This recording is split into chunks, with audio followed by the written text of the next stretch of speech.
Bible. The Bible comes within a 6,000 year span. The Quran comes in a 6,000 year span. J. Peace and benediction. Mr. Khalid Muhammad, aka Dr. Khalid Muhammad. Rest in power. Had to tap in for the brother for that other birthday. In the honor of Khalid Muhammad, we doing the work. We dropping it now. We adjusting the status quo. And we're gonna let this rock for a minute. And honor our elder real quick. Right. We didn't go in a masjid. We didn't have to go to any of those places. Every action, every heartbeat, every pulse beat was a prayer in harmony with the divine universal order. Come back to me. Come back to me. Come back to me. Every action, every breath we took, every pulse beat, as we walk to the rhythm of the earth and the rhythm of the universe and the rhythm of the cosmos and the sphere, in harmony with it all. We didn't need a mosque, didn't need no building, didn't need no church, no synagogue. We were back to our natural selves. That's what Dr. Africa was talking about. But I must be myself, and I must vibrate according to the way that the almighty, all-wise God and creator and the ancestors have me vibrate. That we will stay on the path toward our spirituality. Stay on the path toward reconnecting with ourselves. Before the coming of the white man, we didn't have to deal with a book to give us our morality. We didn't have to deal with a Bible. The Bible comes within a 6,000 year span. The Quran comes in a 6,000 year span. You think we, the original man and the original woman, had to wait until 6,000 years ago before some prophet Muhammad, or within 1,400 years, a prophet from Arabia came and brought us a revealed book? I beg your pardon. You think we had to wait for a Bible, as it is called? He was absolutely right about these books. We didn't have to wait for these books. We didn't go in a church, he's right. We didn't go in a temple. We didn't go in a masjid. We didn't have to go to any of those places. Every action, every heartbeat, every pulse beat was a prayer in harmony with the divine universal order. Come back to me. Come back to me. Come back to me. Every action, every breath we took, every pulse beat, as we walk to the rhythm of the earth and the rhythm of the universe and the rhythm of the cosmos and the sphere, in harmony with it all. We didn't need a mosque, didn't need no building, didn't need no church, no synagogue. We were back to our natural selves. That's what Dr. Africa was talking about. Huh? Just trying to strike a little balance. Because I know that the teachers who taught here meant well. But I know how we are. Then we can go and take 30 minutes of kung fu and come back and try to slant our eyes in the mirror.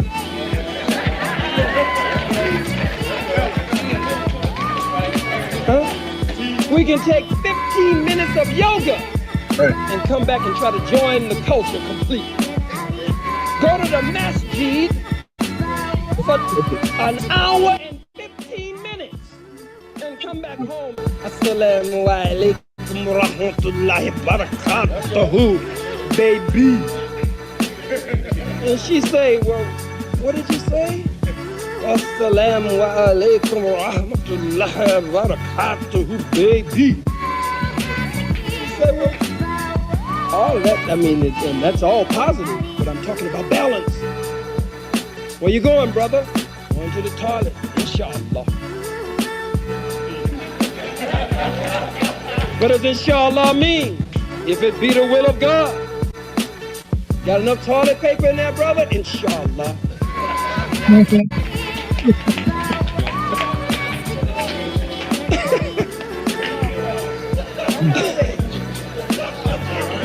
think you're going to have a good movement, brother? Inshallah. Yes, if it be the will of Allah. Yes, if it be the will of God. That must be considered and factored in all that we do. And that is the purpose of purifying, opening up, as Keith said, being receptive, as Sister Audrey said, and a sense, as Brother Bobby said, and Brother Phil, and Brother Morgan said. Yes, it's positive and important, but let's don't go crazy. You say, come on in, sit down. Sit down, baby. Sit down, boo. Whatever we say. He say, you know, I don't want to be called boo anymore. I'm Abdul Rahim Suleiman Khalid Muhammad Ahmed the Magnificent. She say, what? She say, nigga, you Willie Bobo.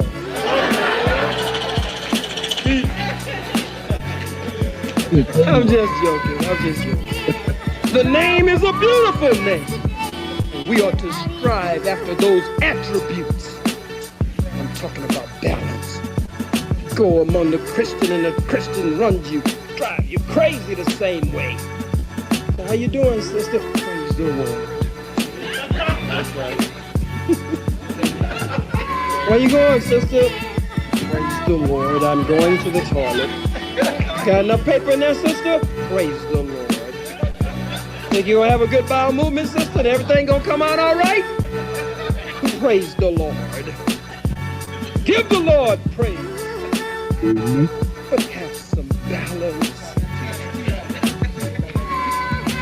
I have found since my days with the Nation of Islam and no longer being in the mosque, that I now draw from all of our spiritual expressions. And that I now have come to, as many of you have heard me say many times, while I was Supreme Captain or National Spokesman or whatever in the Nation of Islam, that if it were not for Africa, if it were not for the original black man and black woman, there would be no Islam, no Christianity, no Judaism.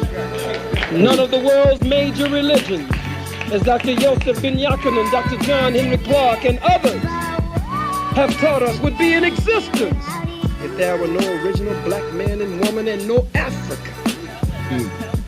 They sing a song, Kano Bow. We actually paraphrase the Kano Bowl whole African spirituality. The bowl of Islam is too shallow to hold African spirituality. The bowl of Christianity is too shallow. Kano Bowl hold African spirituality. The bowl of Yoruba, the Ifa, the Akan, even the bowl of ancient Kemetic teachings and the principles of Maya, truth, justice, righteousness, harmony, balance, order, and reciprocity. One of them being substituted with propriety that speaks to morality. Righteousness speaks to morality. It's not to make mockery of any of those religions when I gave those examples. And it wasn't just to make jokes. But sometimes we put truth, as Brother Bobby does so beautifully, as Brother Phil does, as Brother Henry and others do. You wrap truth in laughter so that it makes it more palatable, makes it easier to get down, and makes it easier to internalize. Let's look at it. I said I'm now coming to the point that I'm realizing that if it were not for the original black man and woman, if it were not for what is called Africa today, there would be no Islam, Christianity, and Judaism, and the so-called world's religions. All of the religious leaders pray in this manner as they end, to Christian says, Our Father, our Father, who art in heaven, hallowed be thy name, thy kingdom come. And he goes on, and when he ends his prayer, he says, Amen. What does he say? Amen. The Hebrew, the rabbi,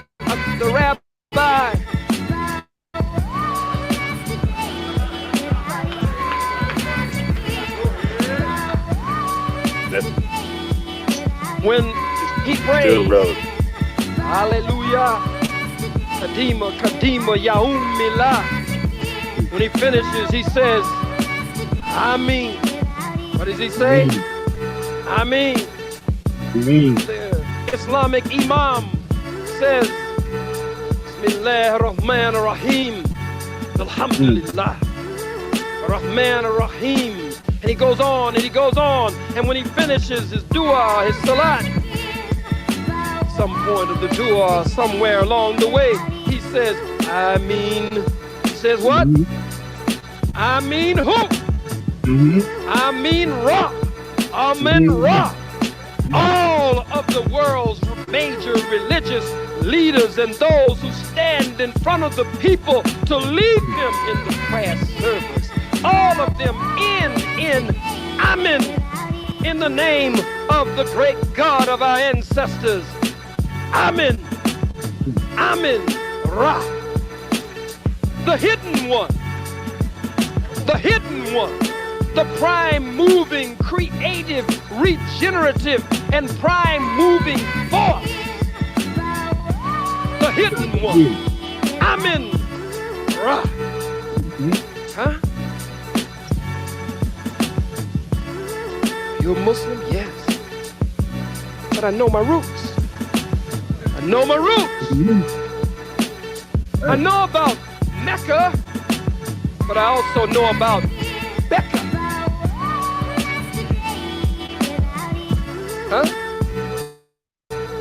I know about the sacred pilgrimage to a holy city called Mecca, but I know that sacred pilgrimages didn't begin until they studied the sacred pilgrimages to the holy city of Abydos in ancient Kemet. Talk back to me. Talk black to me. I know about the creation story in the book of Genesis. In the beginning, God created the heavens and the earth. And he did this, and he did that, and he founded the earth and the void, and he separated the sun from that. I know it. I have some knowledge of that, as you do. I know in the Quran it says, Kun fayakun. Some translated, some said shouldn't be translated. Be, and it is. That he called be, and it is. But I know about Kunu. I know about him sitting at the potter's wheel. I understand Ptah. I understand Nu, Shu, Ker. I understand the universe in that sense. And more as we pay libations. I understand that through what is called in Kemet, divine authoritative utterance, through divine authoritative utterance, we were able to will it all into existence, set it in motion, and then set it to a balance, and then establish a law by which it would be running from that point. Understand, I've been to Mecca 7 times. I don't know what dear brother Malcolm saw. May he rest in peace. I don't know what he saw. I don't know about him coming back and teaching. After he sent the postcards back, here I am in Mecca, and it's a sight to behold. Malcolm sent these postcards back to civil rights leaders, and it's a sight to behold. Here I am, sleeping on the same mat, eating from the same dish, drinking from the same cup, with men whose hair and praying, with men whose whose hair is the blondest of blonde, did he say it? Whose skin is the whitest of white, did he say it? Whose eyes are the bluest of blue, did he say it? This proves, he said, that this can be done. He said there are men here in Mecca who would be considered white men anywhere in the world, but because they have Islam, Islam has changed it. And I believe that if the white man in America, Malcolm said, could get Islam, that Islam would change the white man. Oh, dear brother Malcolm, may you rest in peace, and we thank you for the contribution that you made to our onward advancement and toward our upward mobility toward freedom and liberation, freedom and independence and liberation and salvation of the black nation. But I must disagree with you, Malcolm. I don't know what you saw. But I saw racism in Mecca. I saw hatred in Mecca. I'm telling you what I saw. I saw racism and hatred in Mecca so thick until you could cut it with a knife. I saw nasty, white, dirty, camel breath desert Arabs who just got a little oil a few days ago and a few millions and a few billions that don't even belong to them. I read Chancellor Williams in his book, The Destruction of Black Civilization, say that those areas change from black to brown to white. And so we take the side with the Palestinian. Real question ain't been raised yet. Real land question ain't with no Palestinian. Real land question ain't with no imposter Jew. The real land question is between them together and me and you. It's our goddamn land that they stand on today.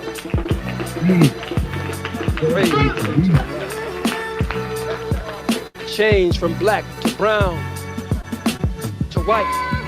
I saw old, I saw elder, I saw beautiful blue, black, purple, black, smooth skin, velvet skin elders, 70, 80, 90 years old, some of them might have been 100. I saw them with their wraps on, I saw them adorned, I saw them with their Ithram garments on.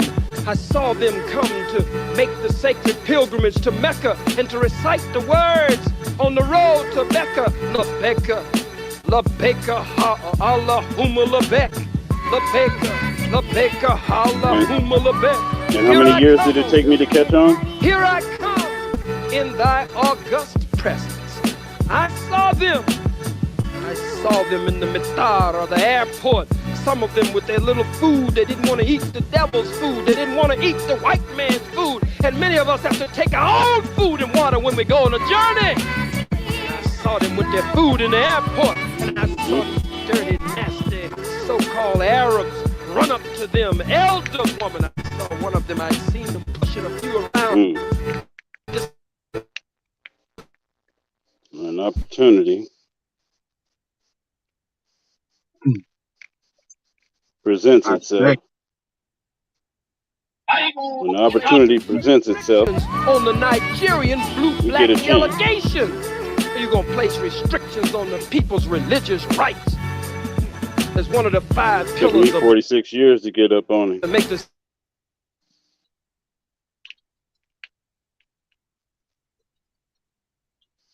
shake her and tell her, trying to tell her in Arabic that she couldn't have this, bring this food from the airport into the country.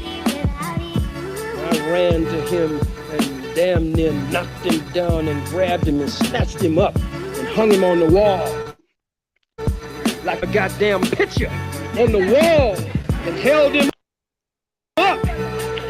I didn't speak Arabic, but I said, that's my grandmother there. See?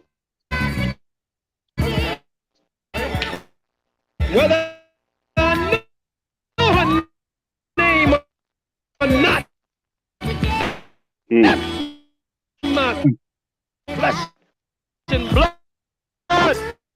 That's my kith and kin. We have some My bad connection. Struggle stream. grandmother, she's flesh of my Yeah, flesh, I'm about to pull this down blood because it's of freaking up crazy. my blood, bone of my Right. bone, and So it ain't just us. spirit That's good. of Right. my spirit. Yep. Mm-hmm. Like I said, it took me 46 years Say to get up on him. you don't put your goddamn I was humbled. hands on her. And I like to call myself, thought I knew something. Drop this, take your ass The on more I learned, the floor. what I didn't know.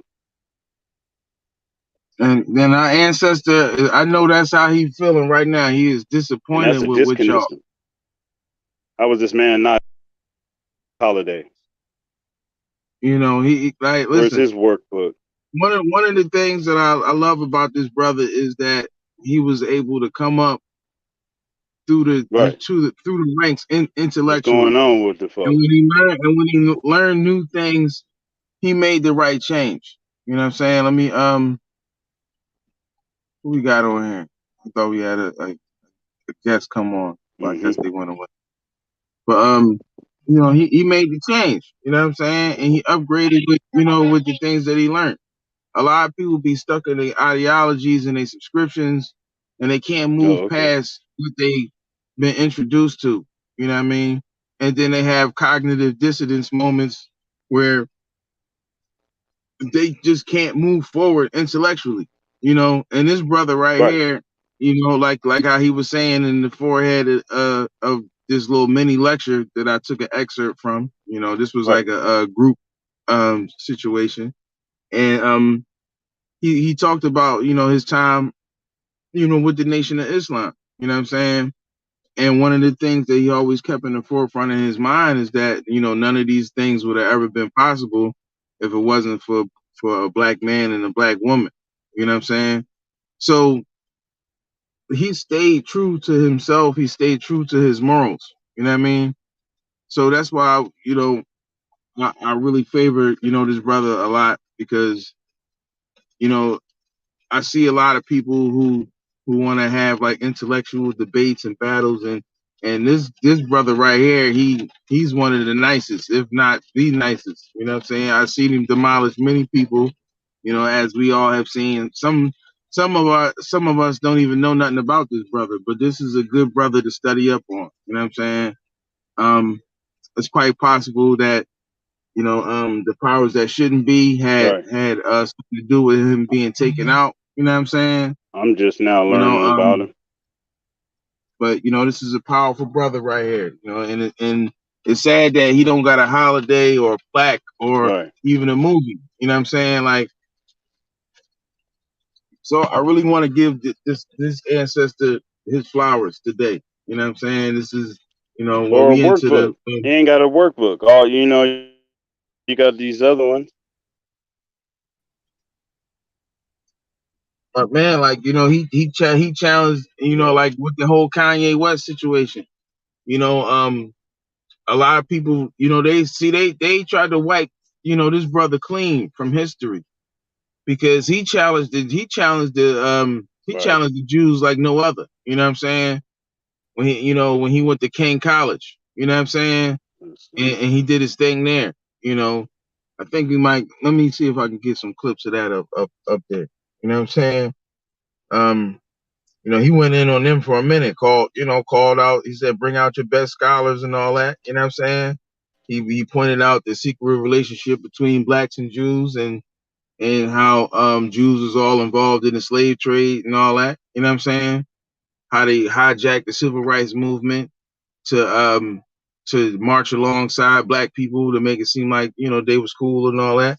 He aired them out. You know what I'm saying? So way before Kanye was doing his rant on TV, he was going from TV show to TV show to radio station and boots on the ground, organizing the youth, feeding the homeless. You know what I'm saying? Like this is our ancestor that we need to know about, that we need to praise more. You know what I'm saying? Like, it's crazy. Like I said, he don't got no holiday, no statue, not even a movie. You know what I'm saying? Like, so, I find that to be absurd. You know what I mean? So, I'm saying we need to dig up on the brother. You know what I'm saying? I just wanted to give him his flowers today, just on something real quick because, it's his birthday today, and I do be feeling some type of way that I don't hear or see it too much about this brother. Now, one of these days, I'm gonna go up to his gravesite, and then we will really be able to pay homage. And, it's crazy because it's been raining all day, and it's like, he got natural libation, but we did libation for the brother at the beginning of the show. You know what I'm saying? But they wanted to get rid of this type of energy, man. They wanted to get rid of this brother, so they didn't want nobody else coming hard like this. You know what I'm saying? Has to be strong. I wouldn't have to be as strong as I am if I saw some others being strong like that. I could tone down, but I'm feeling such desperation to get the message out. Right. Feeling desperation to get the message out. You got a lot of charlatans out here, people talking about how they ain't black, all that. Got receipts for y'all. That's coming. Don't worry. I've been doing my research. You know what I'm saying? And not to prove people wrong, but for us to get along. You know what I'm saying? I just want to know. I don't want to weaponize information. I just want to know. You know what I mean? So, we're gonna get to that.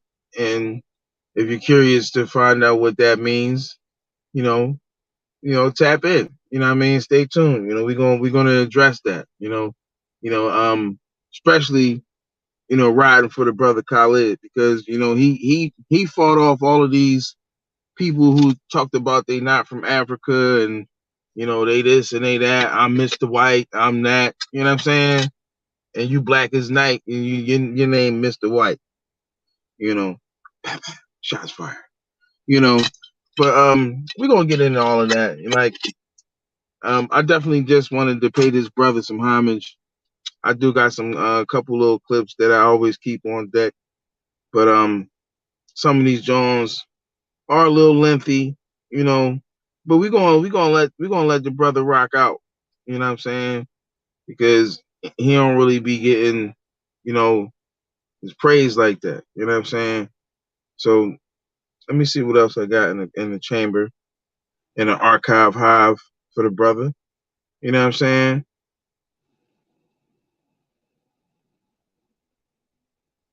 I got some long videos, some short videos. You know, let's go into this right here. Because we talked about earlier how quite possibly, Muhammad they had tried to take finished this his brother speech in out. Riverside, California, and headed outside to answer questions from the crowd when shots rang out. CBS reporter Manuel Gallegos has been on the story since the shooting occurred. KCBS reporter Saida Pagan was just about to do a live report when the shots rang out.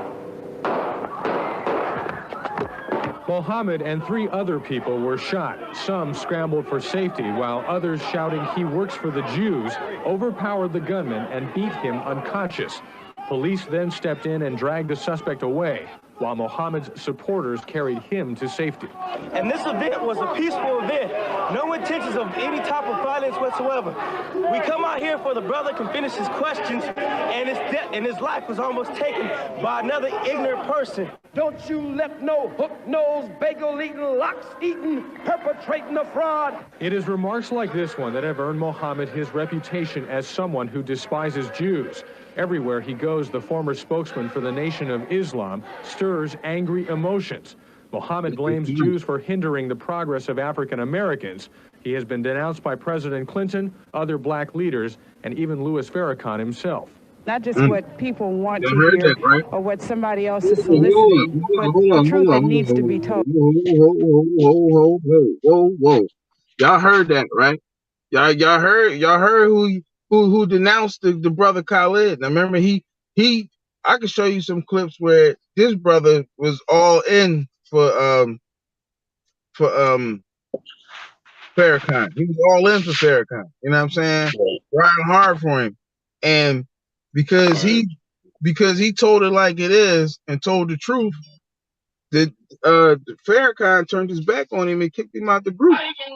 God dang. You know what I'm saying? But you know, that was from the infamous Kane College, you know, dissertation. You know, they like to call it a rant, but it was a dissertation. He just drilled them and told them like it is. You know, he spoke truth to power, and he overpowered power with his power. You know what I'm saying? Real black man energy. You know what I'm saying? Real alpha male, whatever you want to call it. You know what I'm saying? And you know, they want to cut that out of society. You know, they don't want brothers moving and talking like this. You know what I mean? And he was doing this at a time when they couldn't really do shit about it. You know what I'm saying? Like now, Right. like I know that sounds crazy, but now it's easier for them to cancel. Like cancel culture is what, you know what I'm saying? Like this dude went from TV show to TV show to like out in the street. Like you see, like they said, like this infamous, you know, his infamous rants and shit like that. It was like this was back when you couldn't cancel people, yo.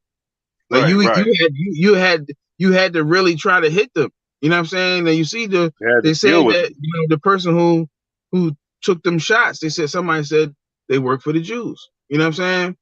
No, I don't know that. I wasn't there. Like I told y'all before, we gotta be comfortable with saying that thing when we see something that we don't know. Or somebody's asking you something like that. Hey, look, I wasn't there, so I don't know. You know what I'm saying? Right. Last I heard, well, according to exactly. You know what I mean? Or we gotta change our lingo. But yeah, let's finish the rest of this clip because it's almost done. I should have just let it play. But At the hospital where Muhammad was taken, tension was high and security was tight. The gunman remains in critical condition, and the police are being very careful about what they say about him. The injuries to the other bystanders were not life-threatening. Manuel Gallegos, CBS News, Los Angeles. Conveniently. It seemed like everybody that was speaking something, you know, a little different didn't make it. They either got muted or they got muted. I was trying to get Shango to come on because Shango's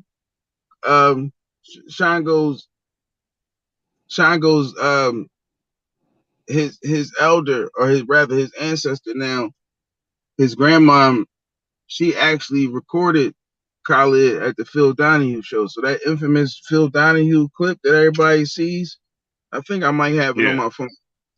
But Shango grandma recorded that shit. She was in the stands. For sure. She was in the stands. The stands. She was in the audience. You know what I mean? Right. Rest in peace, Sister Bird. Right. For sure. Man. And it's our elders. If we wouldn't have heard of these people, if it wasn't for Shango, I wouldn't have heard of her. And you know what I mean? Like there's a disconnect in the education and the people that we have access to. Because I came across a lot of our historians, people that did work greater than Martin Luther King. You know what I'm saying? Like, and getting still swept under rugs. On the stream, cuz. What's up? Yeah, come on there. Go on the site. Oh yeah, for sure. Man, one thing about it, no longer. That's why we created our own. Right. But you know, we giving Khalid his flowers today because a lot of people don't pay this brother no homage. And I even been thinking about who could play him in the movie.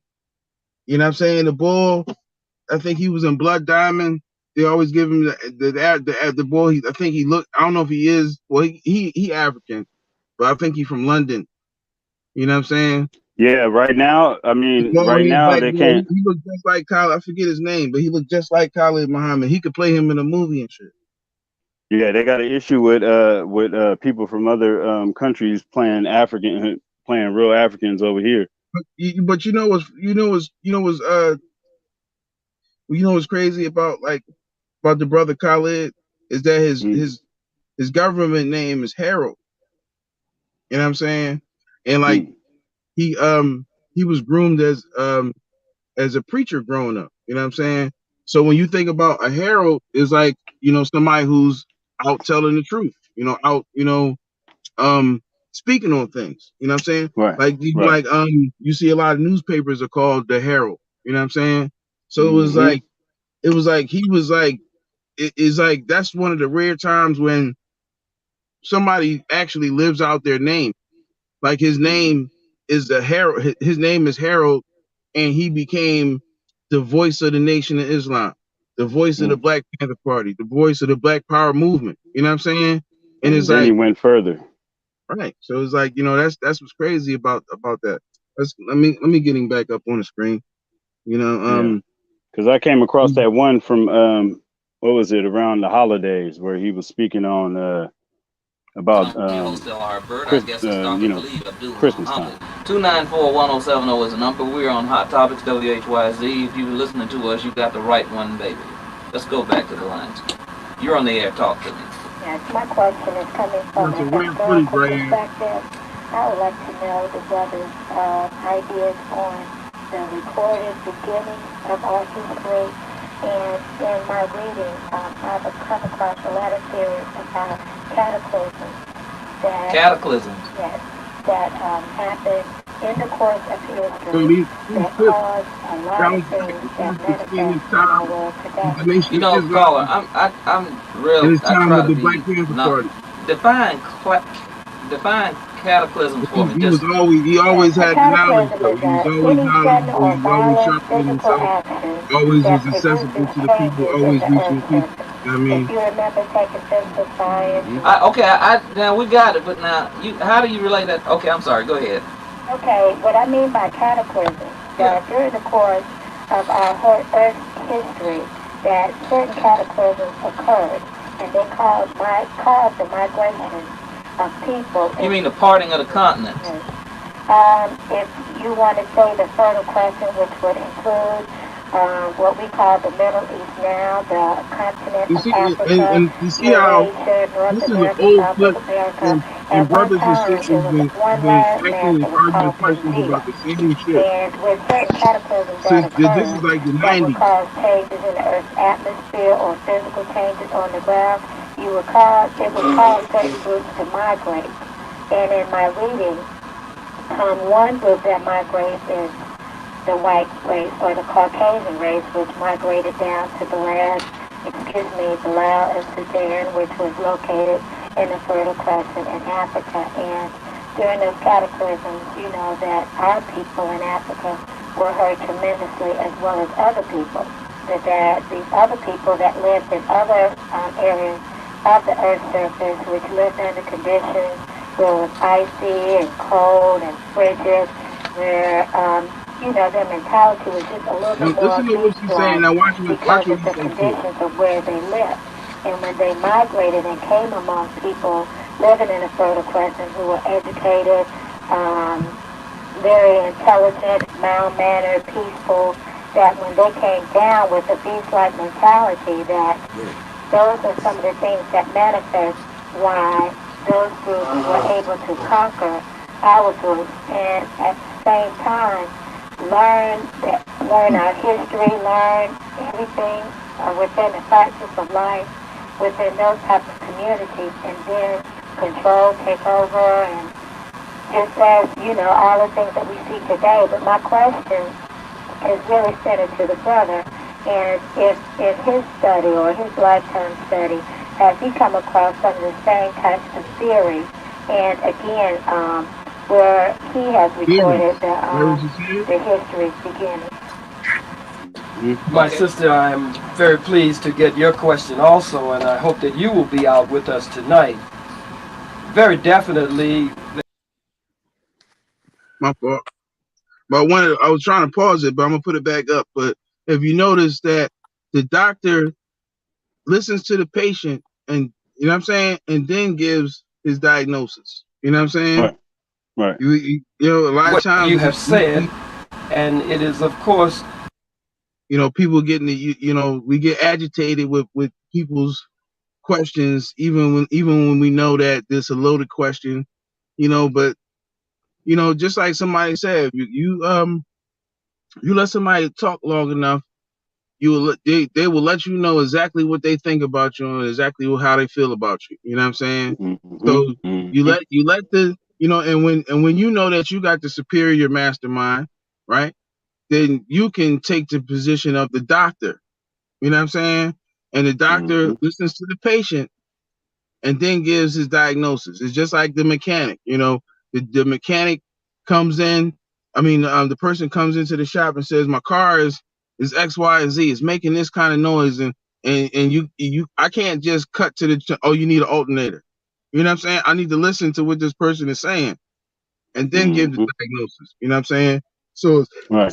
As intellectuals, as scholars, you know, this is a good brother to watch, see how militant and disciplined he is. You know what I'm saying? The way that he conveys himself, the way that he approaches questions. You know what I'm saying? Very intuitive brother. Verified by the teachings of the Most Honorable Elijah Muhammad and the Honorable Minister Louis Farrakhan.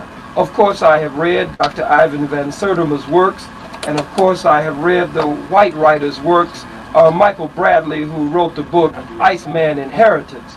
And in reading Michael Bradley's Iceman Inheritance, and in reading Dr. Ivan Van Sertima and Dr. Yusuf bin Yakanan, the Black Man of the Nile and his family, and reading other works, Dr. Chancellor Williams, The Destruction of Black Civilization, Professor George G.M. James, Stolen Legacy, and many, many others, we find clues to substantiate or verify what you are saying. However, I think we must be very careful in believing that the white man migrated, and in his migration to colder, icy climates, that this altered or changed his nature.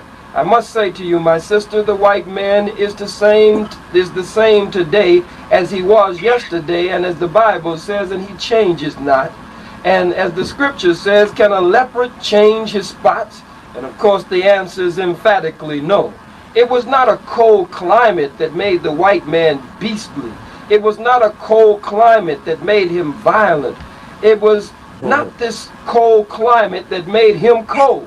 If we want to use a cold climate and say that because of the ice and the cold in Europe, this made the white man have to scramble to survive, and this made him more ruthless and devious, then what about the black man and woman who lived in what is called the torrid zone, where the equator, the imaginary line, runs through the center of the earth, and where the sun's rays at 14,072 degrees Fahrenheit strikes the earth, causing it to spin at the terrific speed of 1,037 1/3 miles per hour on its own axis every 23 hours, 56 minutes, and 46 seconds. If that is the hottest place in the world, and that is where we live, then that means that those who live in a hot climate should have had to scuffle and scramble and should have been made ruthless trying to find shade and cool areas, if those who lived in the cold climate had to scuffle and be ruthless in order to find. Let me pause that. Now in present day today, right? We see in the summertime, we see an exponential rate of murders and crime, preferably in the black community. And one of the reasons is why do people say is because it's hot, right? Because it's hot and people, you know, they on edge and shit like that. So, you know, both of these polarities are true. And the thing is that when you live around a certain people, when you live in a certain environment, you start to adapt certain principles. You know what I'm saying? You start to act like your oppressor. You know what I'm saying? So we literally are becoming, you know, or literally carrying ourselves like the people of the Iceman inheritance. You know what I mean? Now think about it. This always tripped me out. Where I'll be thinking like, damn, like, right, like white people come from caves, right? And black people come from tropical areas. But if you notice, like when you look at the suburbs and shit, it's always grass and trees and And like sometimes they don't even be having sidewalks. It'd be grass all the way to the street. You know what I'm saying? And like a lot of foliage all over the place, if you get what I'm saying. You They know, own land. They but when own you go land. but when you go to the black community, look, follow me. When you get to the black community, it's concrete everywhere. And what they call it, the concrete jungle. So it's like they put us in the caves. And they put themselves out in nature. And then now you see the difference in behavior. You know what I'm saying? Right. It's crazy. But well, let's let the good brother Khalid, answer the sister's question. You know what I'm saying? Because this is about him today. And warm areas, but you do not find that conduct. You do not find that mentality. You do not find that behavioral pattern among black people as you do among whites who come from the cold climate. If you will come out tonight, my sister, we from the great and illuminating book of the most honorable Elijah Muhammad, Message to the Black Man, starting on page 103, we will go after this a lot deeper, but there's no question about it. If we take scissors and cut South America out and cut Africa out, we can fit them together like puzzle pieces. That area that's... Now I just want to touch on it. I want to hear y'all opinion. Now he talked about the hottest place in the world being near the equator. Now several times in the past I've talked about how black people are supposed to be closer to near the equator. You know what I'm saying? Because we're tropical people and we're sun people. So if we're closer to the equator, we're more powerful. So us being in North America is a form of torture for melanated people because you're vitamin D deficient. Now, somebody said to me on Instagram, they said, well, black people in America are vitamin D deficient because they work 8 to 10 hours indoors. And I said, whoa. First of all, every black person don't work indoors. You know what I'm saying? And even if we're gonna play that game, and I want to hear what y'all got to say about this, even if we're gonna play that game, you could argue that black people work indoors all over the world, 8 to 10 hours, right? Right.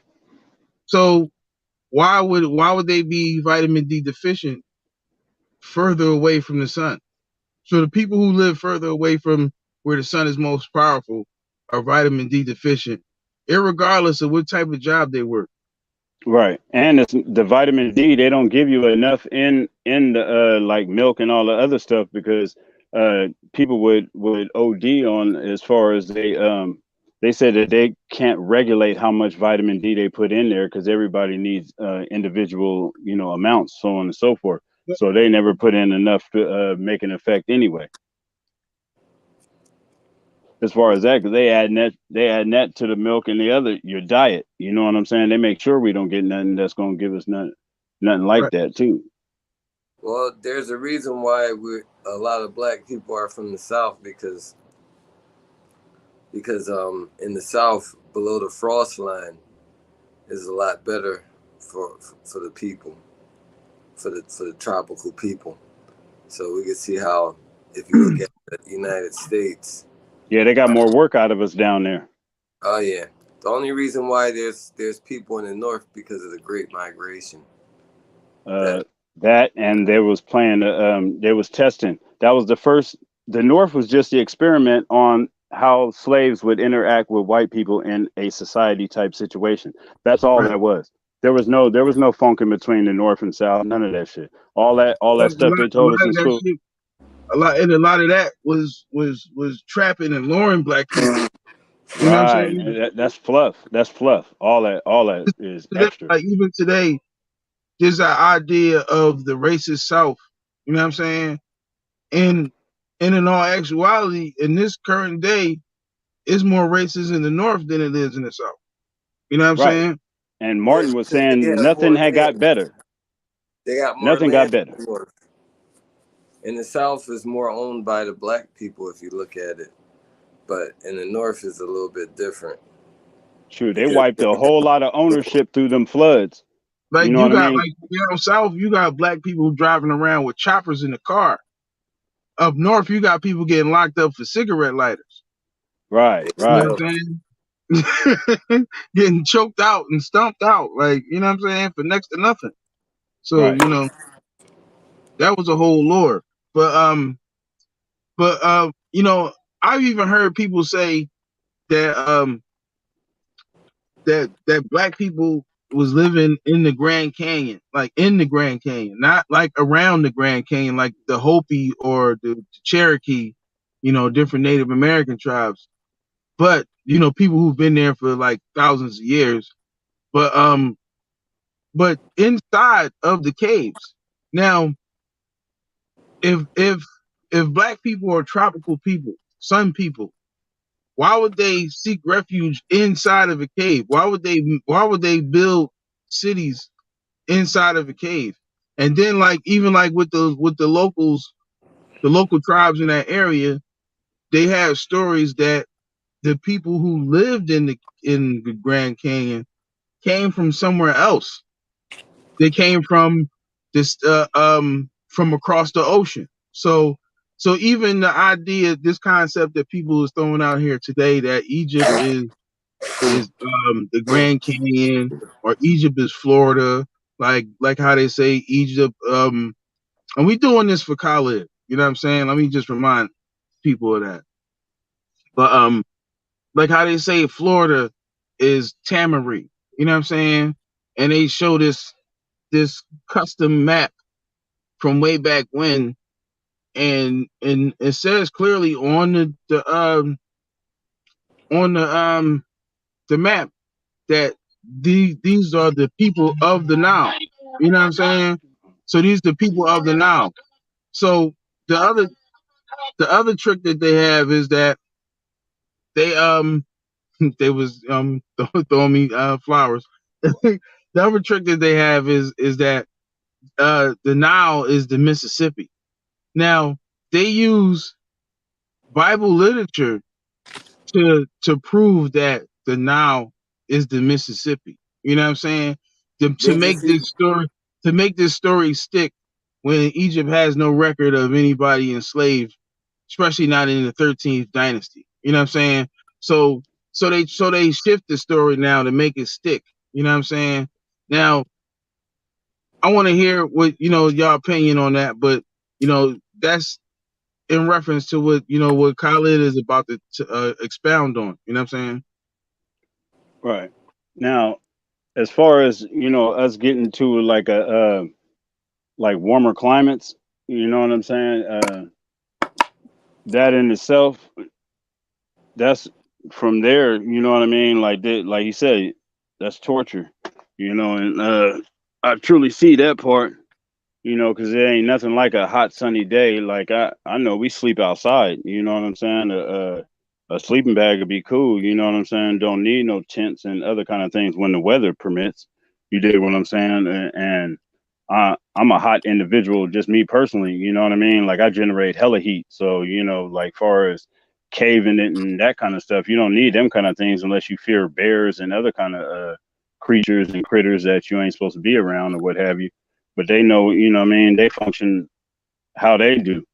And I know like up here, right up the street, they had that Donner Pass where they said the Donner Party went and ate each other and all that kind of shit.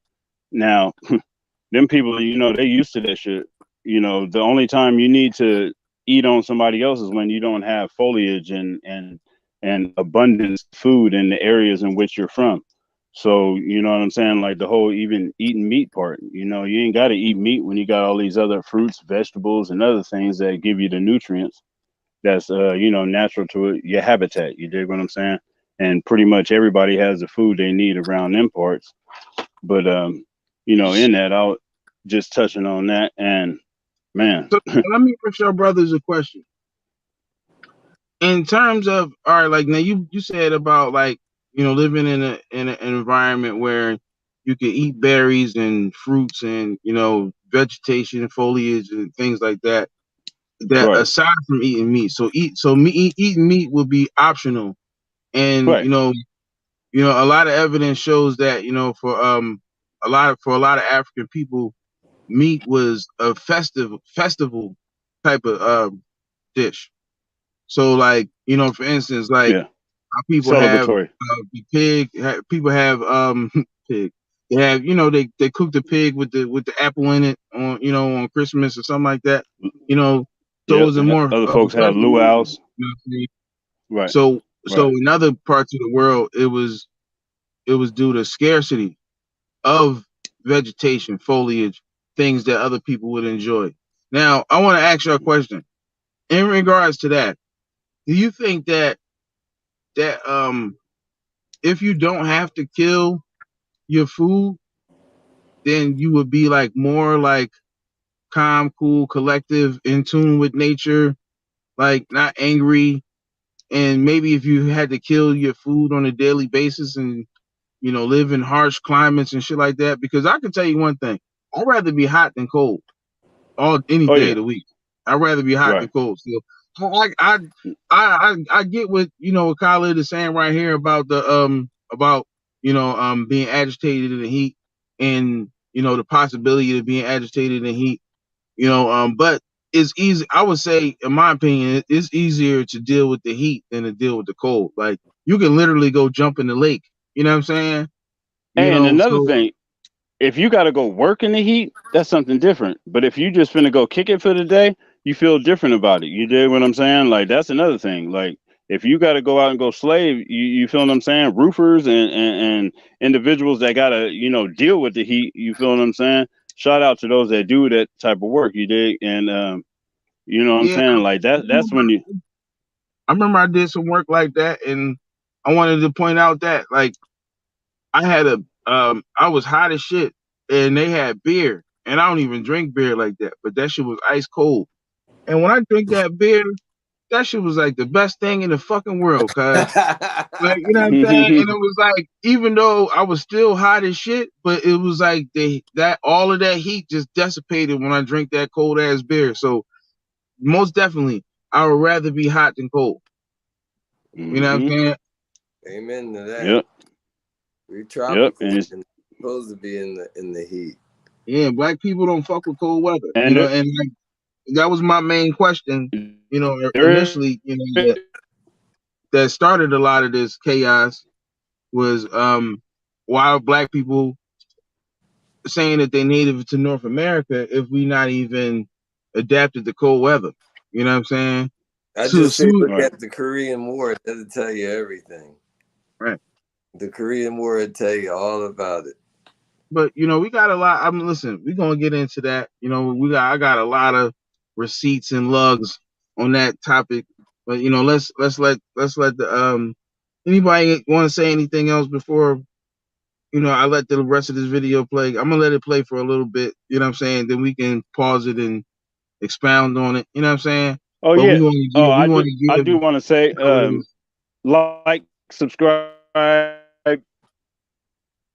like, subscribe, share, share if yeah. you care, share if you don't. There's somebody who cares enough for the both of us. You know what I mean? Yeah, let me like the sage up on that for the detractors that would that wouldn't like that statement, but you know what I'm saying? Heal What, to share yourself. if you care? Right. Yeah, Heal yourself. exactly. There it is. We spirit man approved. You know what I'm saying? But Mm-hmm. I'll be telling so people to go to Rick, heaven. what was you about to say, Rick? Oh, I was just wanted to add that like even South America was closer to Africa and everything. So like this place drifted up to the northern latitudes. So it's a lot colder now, and it's cold over here. And we just when you, the other Oh, thing that makes you cold is this culture, this culture of death that they put on the black people to make them stay lower. So you got two things that's on you.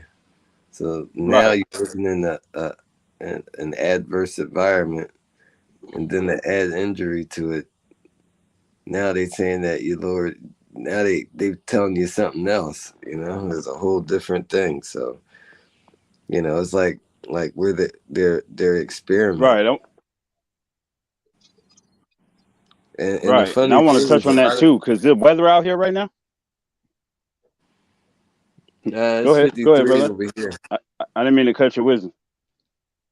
Yeah, Oh, yeah, it's been but pouring down rain for like the last 10 days straight. It's flooded in places that ain't never had that much rain before. I wonder what that does to the signal. That's what's killing stuff around here. Like See, literally the wind blew shit, like the whole Wi-Fi towers, all the electricity. Now, when the electricity goes out, Wi-Fi is down. So communications, that's of the utmost importance. Is if you can't communicate with the person down the street, you know, I was unfortunate. The phone started acting out too. So I had multiple situations. But if I didn't have situations like Mega and other means of communication to get a hold of people, you got to look at those things now, because just because you got electricity now, you got your Wi-Fi, all them things, that stuff goes out immediately. You know, that box holding the battery and all that, it don't matter. That's a lot of that stuff been going on. No time. And that's why you ain't got no time to be playing games. You know what I'm saying? Right. People that be out here, you still got people on the block list and still beefing with such and such and all that. Man, shit could go left in a heartbeat. You know what I'm saying? Shit happening all over the world, all over the country. And just because you sitting People comfy dying right suddenly now, don't mean you gonna be tomorrow. So, you know, a lot of people gonna have to take that reality check. Shit, you know, we need each other. Shit could end like Bitcoin. We need each other. Oh yeah. You know what I'm saying? Yeah, because let me let this. Oh, what happened? Right. Are you gonna play the rest of the clip? I'm gonna play the rest of this clip. Yeah. I got a couple other clips, you know, we can go through too, because you know, Khalid, man, he be hitting some real points, and he already touched on a lot of these things that these people be arguing about, and a lot of our ancestors, like Ivan, like you seen, he was name dropping, and that's one of the things that I like about this brother is that, you know, he don't take other people's information and act like it's his. You know what I'm saying? Right. He got enough. He dropped enough lugs on his own that he can still be like, you know, this person said this and this person said that, and then put it together and then even expound on it. You know what I'm saying? You know, so it's like from an intellectual perspective, this is a good brother to study. You know, if you on that Black Power type time, and you know you going up against these cronies, you know, they're saying a lot of nonsense, you know, and they trying to like trip you up and all that. I'm telling you, man, these brothers like this, Amos Wilson, you know, they give you the blueprint. You know what I'm saying? We're gonna big up Amos Wilson too. We're gonna try to get Hassan, because the brother Hassan, he banged for Amos Wilson more than anybody I know. You know what I'm saying? So I like to give him his props too. But you know, shout out to brother Hassan. Right. You know what I'm saying? Hopefully we can try to get him on or something. You know what I mean? Right. Called the Middle East today. There's no such place as the Middle East. The Middle East is nothing but Northeast Africa, as it is called today, separated by the mainland of Africa by a man-made ditch called the Suez Canal, but at one time all of that was one landmass. No Middle East, and there's no Middle West, no Middle North, no Middle South, and if we go for any of that, we should ask them, where's the middle? 294-1070. Dr. Khalid Muhammad is with us today. You're on the air. Talk to me. Yes, I have a question, and I think I know what the answer is, but I kind of want him to emphasize a little bit more for the fact that a lot of people misunderstand their religion. I would like to know, do you perceive Jesus as the Son of God, or do you just perceive him as a prophet or a person that just walked the earth? And when you talk about God, are you making reference to your God Allah, or are you talking about the Christ? I would like for him to explain briefly a little bit about how they perceive that. Okay, he's covered a little of that, but we'll go at it. Thank you for your call. Christ, my sister, means the anointed one who comes to crystallize the people into oneness with God. The crusher of the rule of the wicked. We believe in God in the person of a man who came to dwell among men and women here on this earth. God manifest in the flesh and under the name Christ. When we say Allah, sister, that's just another language. There's no reason for us to get hung up on the name Allah or Jehovah or this name or that name. What is the meaning is what we should be after. Allah means all in all. When you say Allah, you mean the Christ. When you say Allah, you mean Jehovah, you mean Yahweh, you mean Elohim, you mean Jah. When you say Allah, you mean Kulu, you mean Amin, Atan, Amin Ra, Osar, Oset, Yemen Yah, Oshun. You mean all of these names. We don't need to get hung up on the land or the label or the language. We want to know what is the translation, what is the root meaning. Does it mean the same thing from language to language? Are we talking about the same one God? That is the true question, I believe, that we are confronted with. And the answer is simply yes, there is, my sister, but one God. You say potato, I say potato. You say tomato, I say tomato. But we're all talking about the same thing. 294-1070. You're on the air. Talk to me. Hello. Talk to me.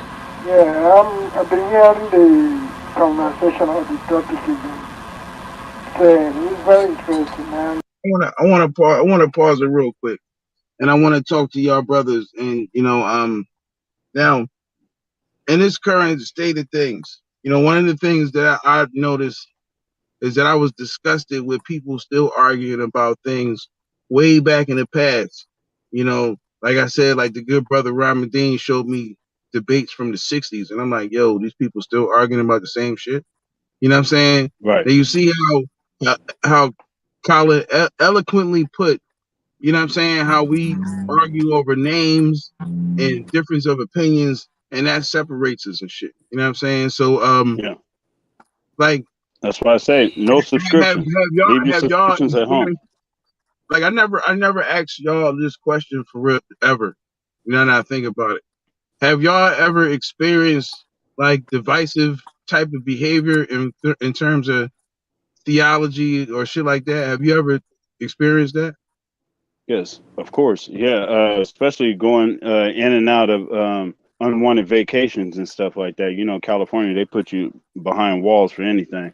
You do what I'm saying? And one of the things is like I got a chance to study like some of it's some lifers that have some books that out of print, so so to speak. And like I'm always reaching for the next book and things of that nature. So in my studies, all different schools of thought, different theologies, different religions, and all this thoughts. I came across like people that get hung up on they'll miss a whole message. Shout out to the folks that's viewing us. They actually missed the whole message just because the brother was speaking or said Allah or something similar. They'll tune that out, put it on mute or something, and miss exactly what he was talking about when the whole thing is about to unify the situation.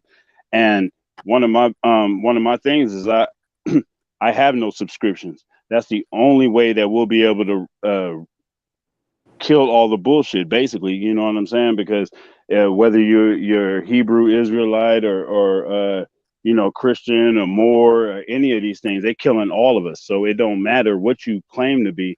You know what I mean? If we're not functioning for the unity of us being black, you know what I mean? This unifies us. This and poverty.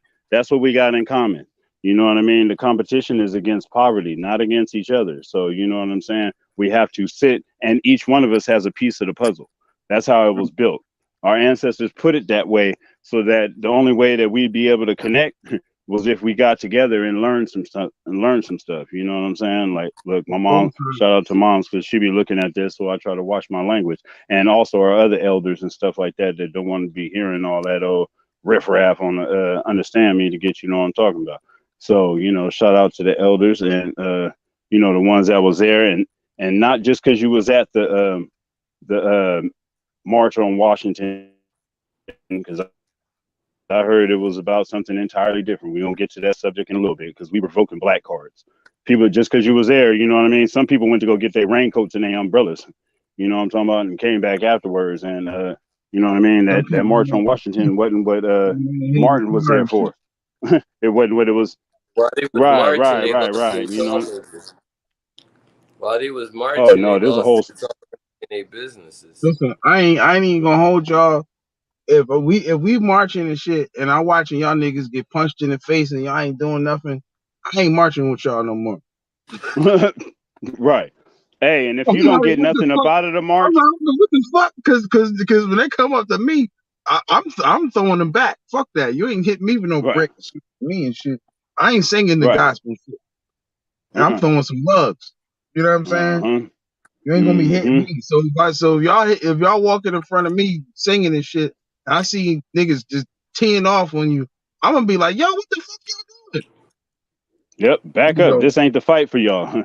You know what I mean? Because and one thing about it, we also know that it's all of us together.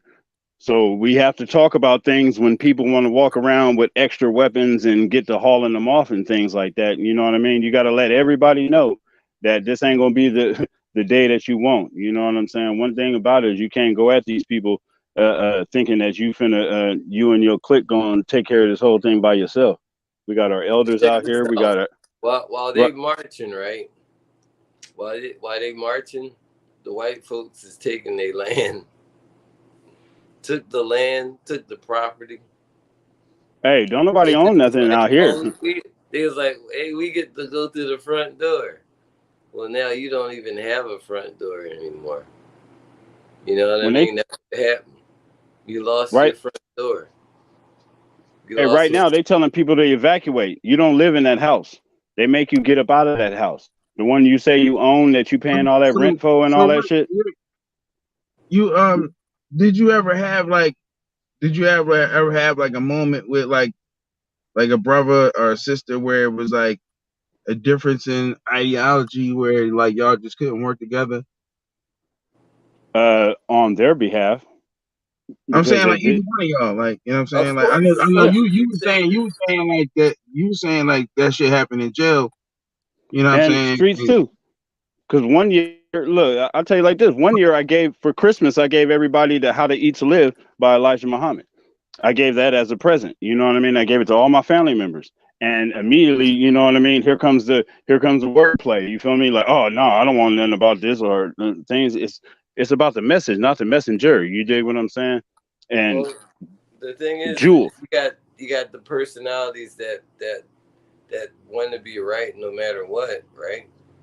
And even if they don't give a fuck about, they don't care about the facts. So it's all about their belief and ideology, and they don't even question it, even when they should be questioning it. So they go along with the BS, and they never listen. So they keep trying to burn or you study, or study, huh? Or study. They never studied either. Oh no, they only stay in their echo chamber. So they just stay in the echo chamber, and if you ain't singing, if you ain't responding back, hello, hello, hello, and you say no, they like, oh, that ain't right. So once people get stuck in those right now, it's a lot of folks. It's a lot of folks that listen, and only because somebody told them that became their beliefs. You know what I'm saying? Like, and went no further. Like, you know, back in 1990, the Source magazine had great articles and shit. But since then, there's been some new, some new information. You know what I'm saying? Like the brother Khalid Muhammad and what's the other brother, Amos Wilson, and other elders that we have in ancestors. When they wrote those books, it was for us to pick that up from there and keep going. You know what I'm saying? Like my research alone as a historian, I've coined it myself. You know what I'm saying? Just even everything's got an asterisk behind it. You know what I mean? You keep going. The more you research, the more you learn. Like, cause I know in Islam they taught seek knowledge from the cradle to the grave. So that means even past that. You know what I mean? So even going going that far, the further you go, the more you know. And like I said, all this stuff got asterisks behind it. So, you know what I mean? I'm still learning more on a daily. Yep. It took me 46 years to find out about the brother Khalid Muhammad. And he was just right over there in y'all area. Yeah. And we had Huey and Bobby Seale and, you know what I mean, and Angela Davis and other individuals out this way, you know what I'm saying, that represented right and still missed him.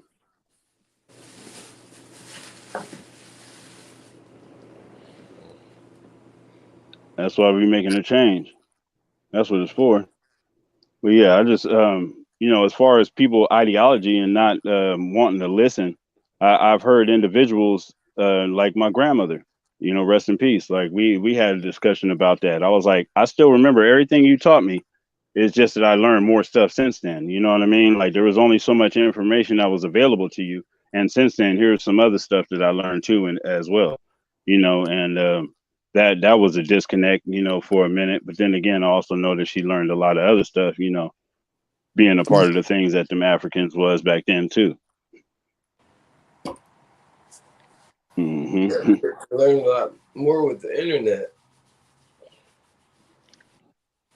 Oh yeah, but people rather look up, you know, whether Jordan got 50 that night or some other shit, you know what I mean, or when the next sneakers coming out, or you know what I mean, who twerking and something like that.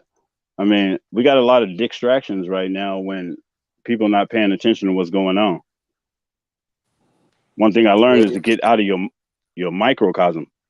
Like if you know, everybody's so into their own world, they don't see the big world.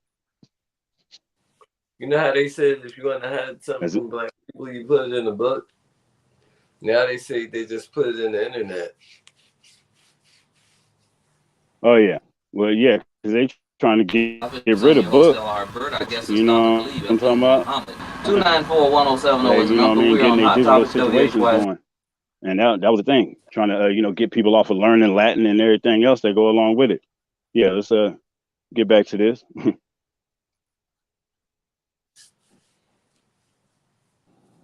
Yeah, it's starting to and I hope that you will be out with us tonight. Very definitely, there is much truth to what you have said, and it is, of course, verified by the teachings of the Most Honorable Elijah Muhammad and the Honorable Minister Louis Farrakhan. Of course, I have read Dr. Ivan Van Sertima's works, and of course, I have read the white writer's works, Michael Bradley, who wrote the book Iceman Inheritance. And in reading Michael Bradley's Iceman Inheritance, and in reading Dr. Ivan Van Sertima and Dr. Yusuf bin Yakinen, the Black Man of the Nile and his family, and reading other works, Dr. Chancellor Williams, The Destruction of Black Civilization, Professor George G.M. James, Stolen Legacy, and many, many others, we find clues to substantiate or verify what you are saying. However, I think we must be very careful in believing that the white man migrated, and in his migration to colder, icy climates, that this altered or changed his nature. I must say to you, my sister, the white man is the same today as he was yesterday, and as the Bible says, and he changes not. And as the scripture says, can a leopard change his spots? And of course the answer is emphatically no. It was not a cold climate that made the white man beastly. It was not a cold climate that made him violent. It was not this cold climate that made him cold.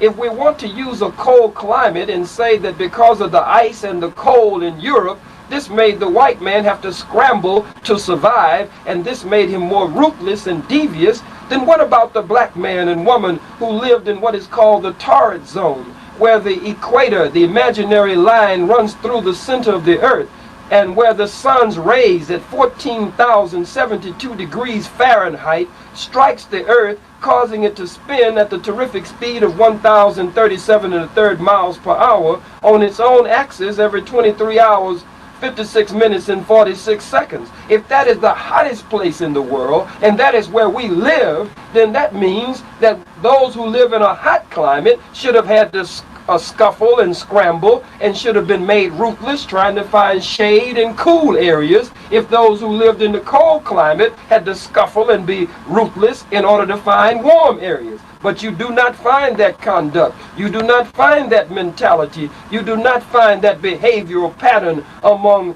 black people as you do among whites who come from the cold climate. If you will come out tonight, my sister, we from the great and illuminating book of the Most Honorable Elijah Muhammad, Message to the Black Man, starting on page 103, we will go after this a lot deeper, but there's no question about it. If we take scissors and cut South America out and cut Africa out, we can fit them together like puzzle pieces. That area that's called the Middle East today, there's no such place as the Middle East. The Middle East is nothing but Northeast Africa, as it is called today, separated by the mainland of Africa by a man-made ditch called the Suez Canal, but at one time all of that was one landmass. No Middle East, and there's no Middle West, no Middle North, no Middle South, and if we go for any of that, we should ask them, where's the middle? 294-1070. Dr. Khalid Muhammad is with us today. You're on the air. Talk to me.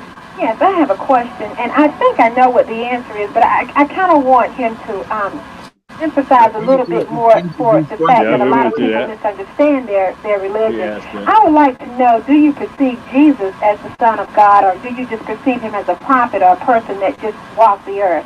And when you talk about God, are you making reference to your God Allah, or are you talking about the Christ? I would like for him to explain briefly a little bit about how they perceive that. I gotta say, shout out to Real Black, because this is I got this video from Real Black's YouTube channel. You know, go check him out for exclusive black footage. You know what I'm saying? Real Black. See the logo in the side. I just had to promote my man and shit. I ran into him in the store and shit. I didn't even know it was him. Right. Okay, he's covered a little of that, but we'll go at it. Thank you for your call. Christ, my sister, means the anointed one who comes to crystallize the people into oneness with God, the crusher of the rule of the wicked. We believe in God in the person of a man who came to dwell among men and women here on this earth. God manifest in the flesh and under the name Christ. When we say Allah, sister, that's just another language. There's no reason for us to get hung up on the name Allah or Jehovah or this name or that name. What is the meaning is what we should be after. Allah means all in all. When you say Allah, you mean the Christ. When you say Allah, you mean Jehovah, you mean Yahweh, you mean Elohim, you mean Jah. When you say Allah, you mean Kulu, you mean Amin, Atan, Amin Ra, Osar, Oset, Yemen Yah, Oshun. You mean all of these names. We don't need to get hung up on the land or the label or the language. We want to know, what is the translation? What is the root meaning? Does it mean the same thing from language to language? Are we talking about the same one God? That is the true question, I believe, that we are confronted with. And the answer is simply yes, there is, my sister, but one God. You say potato, I say potato. You say tomato, I say tomato. Yeah, I got one. Yeah, I got it. The same thing. 294-1070. Yeah, I got that. You're on the air. That clip too. Talk to me. Hello? Talk to me. Yeah, I've been hearing the conversation of the topic you've been saying. It's very interesting. Well, that's all we have on the show, interesting guests. What are you suggesting? Talk into your phone and let me hear your question. Your program, be on the air more so that a lot of blacks here will learn more about the culture. I mean, like, of course they're really dead, but I'm saying, like, people most of them don't know the culture, and it's really interesting to see black man or black woman understand their culture. Yeah, they cut that out. Let me ask you a question, can I? Yeah. Are you coming to the Brotherhood reception Wednesday? Yeah. Thank you. Now, do you have a question for our guest? Yeah, I have a question for them. Let me ask him a tough one, because he thinks he's smart as me. This man's cocked and ready. I like that. Brother sits back like, hey, I got it. I like that. Let's talk. Ask him a question. Yeah, the question is he going to stress on the unity of the African black man in this place, this country? He's going to talk about Jesus, the black man, past and present, and you can hear from his conversation, he's just about equipped to handle all of that. But are you, tonight at 7 o'clock at the Nickeltown Recreation Center that's on 112 Rebecca Street, you'll get to hear more of that. So why don't you check him out tonight, okay? Okay, I'll check him out. I'll do that. I appreciate all the conversation. We will speak on the unity of the black man and woman here, brother, and the unity of the black man and woman on the African continent. Make sure that you make it out tonight. Listen, thank you for that call, caller. Now let me come and defend, because I got some of my white listeners out there, they're just shaking. You've been talking about my Well, they should call in. And you're just talking about, wait a minute. First of all, why do you insist, and it sounds to me like there's an undertone here of anti-white. I mean, are you suggesting that there are no white people that are of any value? Well, I'm sure that there must be some white people with some value. The question is, does the good outweigh the bad? And I believe that history will record that wherever we have found the white man, no matter what religious, political, social, or economic system it is, I've been all over the world, Brother LR. I've been to communist countries.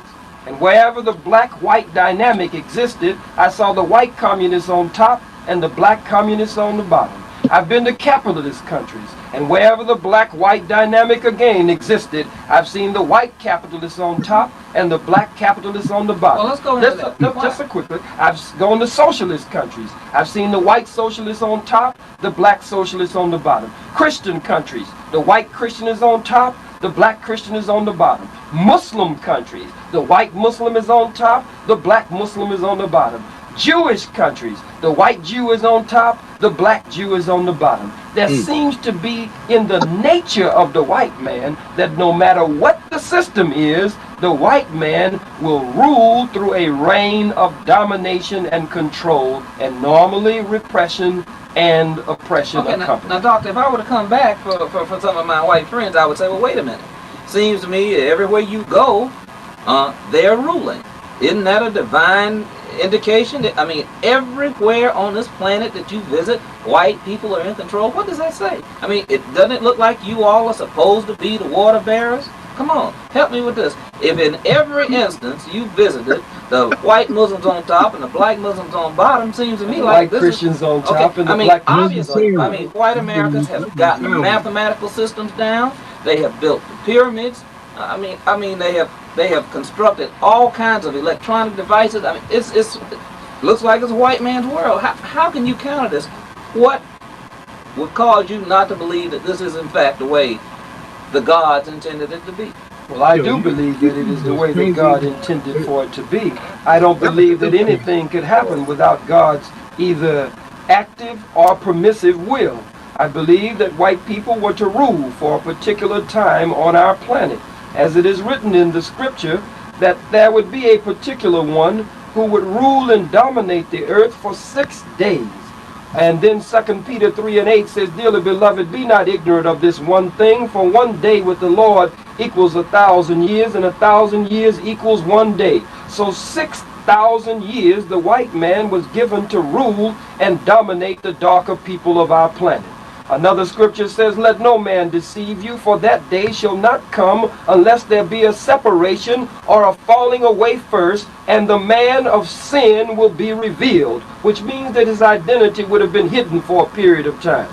The son of hell or perdition, that one who sitteth in the temple of God, the earth, showing himself that he is the God, but deceiving all of the nations. The scripture says that he would even deceive the very elect of God. And like a dragon, he would take his tail and sweep up 1/3 of even the stars of heaven. But my brother LR, we believe that once you have gone to the bottomless pit of hell, then you can greater appreciate the higher heights of heaven. The scripture says God would choose the most despised and rejected people, and he would make them his people. He would take the last, and you know ain't nobody behind us. He would take the last and make them first. And he would take the first, the people that you just mentioned who did not build the pyramids, but he would take the first and make them last. He had to come And he back would take every valley and exalt the valley, and he would bring the mountains down. Exodus 21:16 says, he that stealeth a man and selleth that man, and if he be caught with that man in his hands, he shall surely be put to death. Another scripture says, he that leads into captivity shall go into captivity. Another scripture says, as thou hast done, so shall it be done unto you. Another scripture says, as you have delighted in taking our blood, you will be given your own. Those right there is those Nat Turner verses right there. You know what I'm saying? He is like, that's hold on. Oh, by the way, those pyramids wasn't the Nat built Turner today. verses that got Nat Turner to and you know what I'm saying, and the brothers to run up and run down on people. You know what I'm saying? You know. Hey, I'm about to point that out real quick. Right. I'm about to blood say, to drink hold like on with the water. pause real quick. And Jesus said they would be judged for the blood of the prophets, for they had been the murderers, white people, of all of the prophets and saints. They would be judged from Abel all the way to Zechariah. In another scripture said they would be judged all the way up to the second and the third generation and beyond. So the white man is in power by God's permissive will, but not by his active will, but it was only for a particular reason and only for a particular season. And now, so I want to know what y'all think about that. Now, I always say this thing. I always want to say it, and I say this, catch this jewel. Prophecy to the sheep, instructions to the elite. You know what I'm saying? That's how this codex works. You know what I'm saying? So it's like when the sheep see things happening, it's like, oh, it's prophecy. You know what I'm saying? This is ordained, right? Even when they had the when they put the scripture, I think it's like Romans 13:11, that governments are ordained by God, and you are to listen to your government the same way that you would listen to, you know, a disciple or something. I'm paraphrasing basically, but there's a scripture in the Bible that says that governments are to be basically respected as extensions of God. So if you're going against now, like if you were like a Bible thumper and you going against, you know, the government, right? And then you know you going against, you know, what the Bible say. You know what I'm saying? So it's like a lot of times you got to make that disclaimer that this is Bible literature. You know what I'm saying? It's not Bible history. You know what I'm saying? It's two different things. So it's like, you know, you can align yourself with it, you know, through and through. But if you haven't read it through and through, you might be aligning yourself with some things that might be kind of off base. You know what I'm saying? So I'll go get the book your church doesn't want you to read. Now, in your opinion, what do you think about what he's saying about, you know, the placement of white people, you know, in the world scheme of things? Do you think that I'll show you like what he's saying? They always gonna put I can see it from first, and then they're gonna worry well, about. I look at it right. I look at it like this: the everything, this whole Revelations, the truth is being revealed. Now, first off, like after slavery, which group of Africans got together with white folks and said that, okay, we're going to go by you guys' whatever you guys want, you guys' laws and rules. We represent the black folks, and we're going to go ahead and accept you guys doing these things. To my knowledge, that never happened. So, and along with what these folks been planning the whole time that they've been on this earth, like slave trade, you know what I mean? Trading slaves for other individuals at the same time, and folks not really paying attention to what's been going on. If you follow they paperwork and things, you know, we have paperwork parties. When they bring that paperwork out and it says that, you know, they plan on putting a group that don't have human rights, if you know, if they happen to go against the government, that they can put them back in bondage.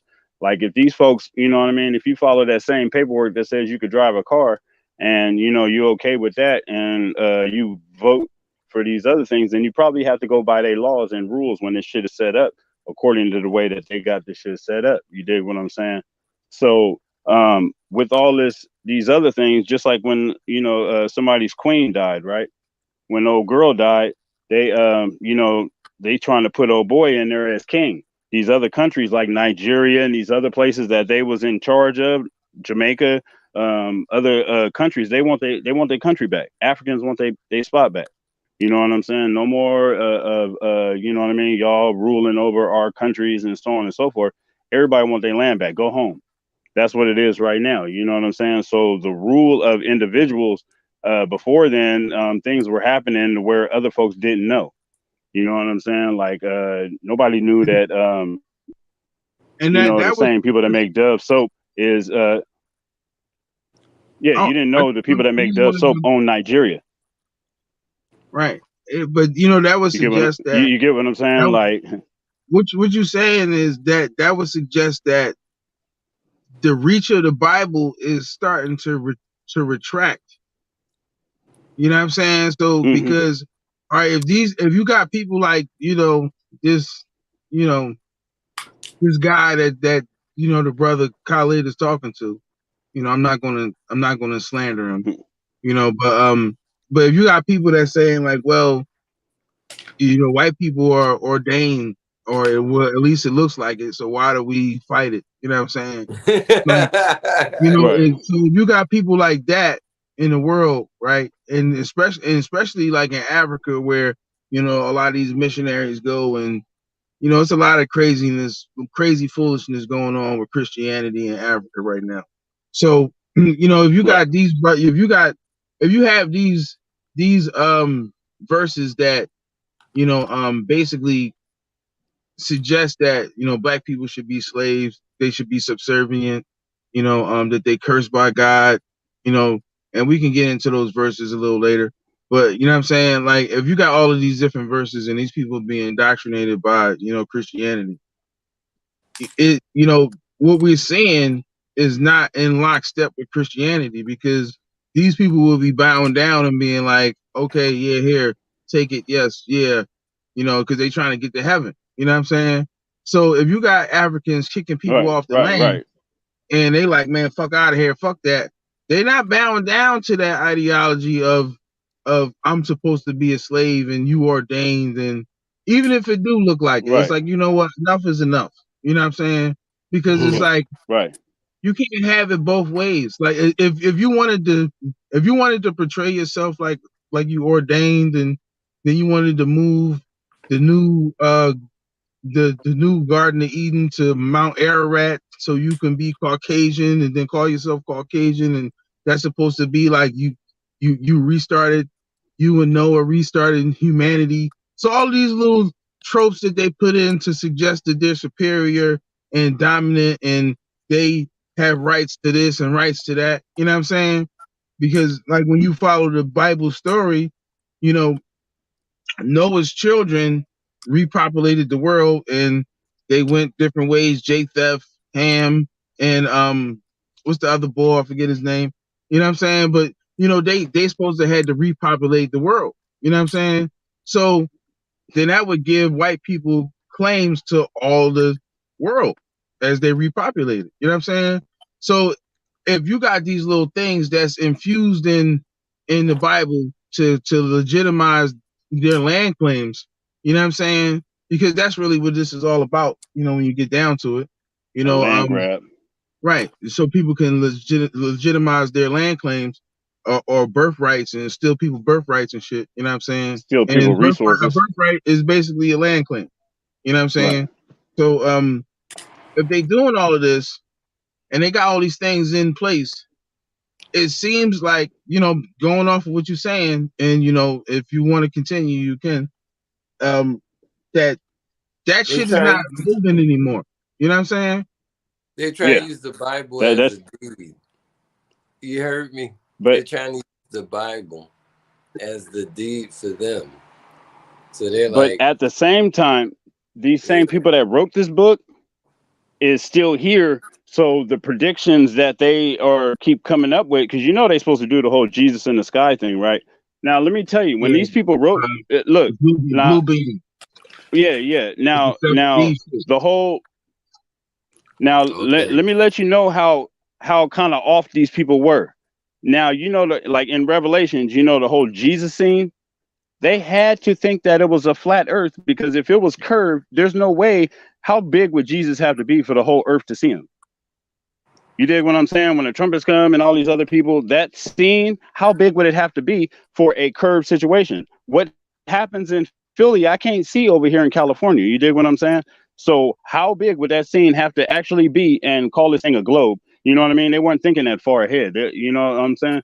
Like, physics start to come into play. With stuff like that, like you got people that's going to take that and spin it and then say, well, I can hear one of those slick tongue preachers right now saying, well, see, what it is that it's going to be a projection in the mind's eye of every human being. You know what I'm saying? So it's not going to be he's physically in one place, but he's going to be in hearts and minds. That I can see him. I see them going right know now. how it's gonna happen. You know what I'm saying? Now, physically.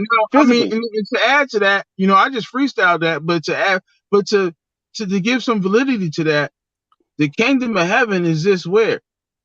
According to Jesus. In your heart? Within you. The kingdom of heaven exists within you. So, you know what I'm saying? So this is just like what Khalid is saying. You're talking about Christ consciousness. You know what I'm saying? Just like how he was sacrificed at Golgotha. You know what I'm saying? A lot of these things is dealing with your body, your inner body. You know what I'm saying? So these are celestial, right? You know what I'm saying? It's like somebody rapping. Yep. You know what I'm saying? If that makes sense to our younger brothers and sisters. You know what I'm saying? That don't really fancy the big words. You know what I'm saying? Like I like to shout out to Bobby Hemmett. We're gonna have to give a tribute to Bobby Hemmett too, because he's one of the best at telling it like it is as the good brother Khalid would say, in the regular vernacular. You know what I'm saying? A lot of people right. Try to dress themselves up and talk, and like what I was saying earlier in the show, like Khalid, he was groomed to speak since he was a kid. You know what I'm saying? Right. So right. He's more disciplined in the way that he speaks. And I actually got a clip of him going at Bobby Hemmett, but in a respectful way. Like Bobby Hemmett had said something in reference to like being sloppy and shit. You know what I'm saying? And it was at that same conference that at the video I played at the beginning of the show. And I guess Khalid, he had enough. And he had to address our ancestor Bobby, and in front of everybody respectfully. It was funny. I'm gonna see if I got it in the clip, but I'm gonna let's let the rest of this. One thing about it, I was gonna bring up one thing that I noticed. All of our ancestors and elders that got swept under the rug, those are the most powerful individuals, just alone with just a message alone. You dig what I'm saying? And those are the ones that we need to research. You dig? Because I even broke that shit down to our artists out here, our rappers. Like, there was people that's part of groups, but the one individual that was speaking on, the realest part of it got, X'd out the picture. You dig what I'm saying? Systematically, that, it just happened to fall that way, quote unquote. You know what I'm saying? But even, they went as far as to do that too. Well, we putting it out in the atmosphere. You know what I'm saying? We giving praise to our ancestor, and we putting it out in the atmosphere, in the universe, that it should be a Khalid Muhammad movie at least. If you're not going to get his brother a bust, or maybe he might got like a highway. We don't care about that kind of shit. But if what I'm saying, like something. You know what I'm saying? We need something to commemorate our brother, our ancestor, and like how y'all do other people. You know what I'm saying? And Warner Brothers ain't doing it either. Like y'all, like these people be like commemorating like people who had slaves, and said that black people is have nigritude and shit like that. Y'all gave these people statues and name buildings after them. So we want to have something named after Khalid, statue, something. We putting it out in the universe. And you know, even if you're watching this, we was trying to figure out who was the brother. I think he was in The Wire. But who was the brother that looked like this brother Khalid? Because if like we should have a Khalid Muhammad movie, you know what I'm saying? And hopefully, you know, me putting it out in the universe, maybe somebody already working on it, and I would gladly promote it. You know, I got the book of Khalid in the house. You know, maybe I can, you know, read some excerpts from it. You know, but I want to give his brother praise all throughout the month and Black History Month and all that. You know what I'm saying? Because you know he came to his untimely demise in the month of February. So my bad. We I meant to pause. I want to get that out. Hold on. I just wanted to cue it up. My bad. I got rid of it. There it is. That's You all can good. put the other one back up. Because them Jones is like when you put it back. Yeah. There's no other way to pull that thing in there without having to. No, yeah, it go right back to where you had it at. So it's cool.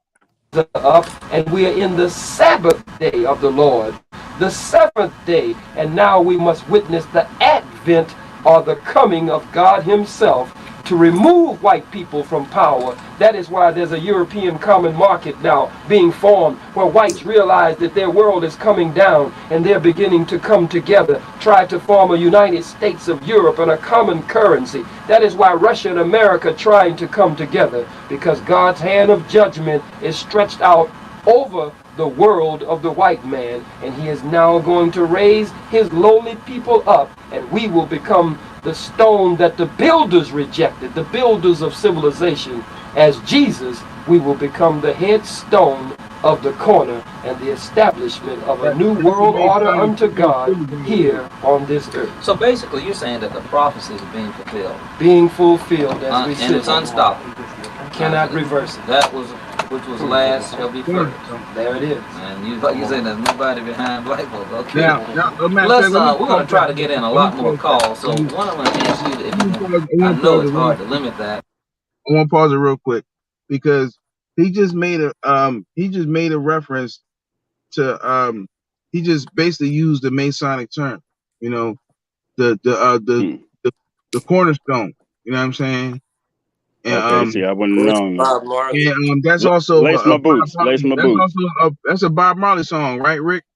The stone that the builder refused will always be the head cornerstone. You know what I'm saying? Like that's but that's a Masonic reference. You know what I'm saying? Okay. So you know, I just wanted to highlight that real quick. You know what I'm saying? I forgot what I was going to say behind it actually, but what comes up must come down. It's comedic. Well, yeah, this is what I wanted to say behind that is that, you know, the people who hide behind blue doors and walk on black and white floors, you know, they use their tools to build the reality, and they use Bible prophecy. That's why I said instructions to the elite, prophecy to the sheep, or, you know, it's interchangeable. I like it the first way. Yeah, prophecy to the sheep, instructions to the elite. Yeah, it's more epic that way. Yeah. I like it that way. Fuck y'all. Damn, my man ain't come on here. Oh, he ain't come on. I thought he was gonna come on. But yeah, but and that little Masonic reference, that could mean a lot, you know. You know, that could mean predicated malevolence, that could mean COINTELPRO. That can mean I ain't got control of this situation. He just running off at the mouth. You know what I mean? Like I can't stop him. Or you know, that's a good point. Or it could be what people really wanted to be. You know, a lot of people was waiting for the Anunnaki. They're waiting for Jesus. They're waiting for Jesus and the Anunnaki. So, you know, Jesus and the aliens is going to come back and just, you know, make everything right. You know what I'm saying? It's like, all right, like Jesus, the aliens, and Donald Trump, they're going to come back and save that. You know, a lot of people was in that mindset. They like, you know what I'm saying? Now, like riddle me this. Even the Hopi tribes that, you know, they wait for the messenger to come back out of the sun every night. You know, right. A lot of Now people check is waiting because they say they're gonna get their land back.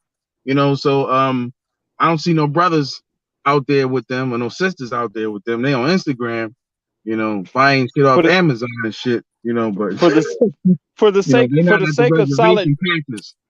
You right know, for the sake of solid dialogue, for the sake of solid dialogue, if they did not come back during the times of slavery when them brothers was really up under the situation, and if they didn't come back during the civil rights era, what is it that black folks did this time that will make them come back for such a deserving group of individuals? like yeah, the Leave reptilians a is comment. coming back. The Right. Anunnaki is coming. The reptilians, What? Anunnaki, Jesus, and Donald Trump is coming back as the super friends. They're coming back Right. as a group, and as the Power Rangers. They're gonna form like Voltron and make one And big Elvis. Donald Trump lizard ninja that's gonna fight white supremacy and save us. You know, Right. that's where a lot of people's heads is at. And they're How gonna reveal that the Earth is flat too. The Save the me, baby Jesus. Donald Trump the Donald Trump Jesus hybrid lizard Anunnaki he's and shapeshifter that is gonna reveal that the Earth is flat and he's gonna save us all. You know, and then they're gonna get us on the right. spaceship and take us to the inner Earth, the inner flat Earth. You know, and Right. Right. I don't mean to stamp on a lot of people's belief systems or theologies. You know, all in hit the freeway. Ideologies. You know, and on some hit the freeway, shoot through Memphis with money bags, stop in Philly, eat some cheesesteaks and eat beans fast type shit. You know, I don't mean to Right. do it like that, but I did it like that. But but no, but seriously, the thing is that all right, yo, like my man say, they literally just try to kill everybody in the world. You On know, so Earth.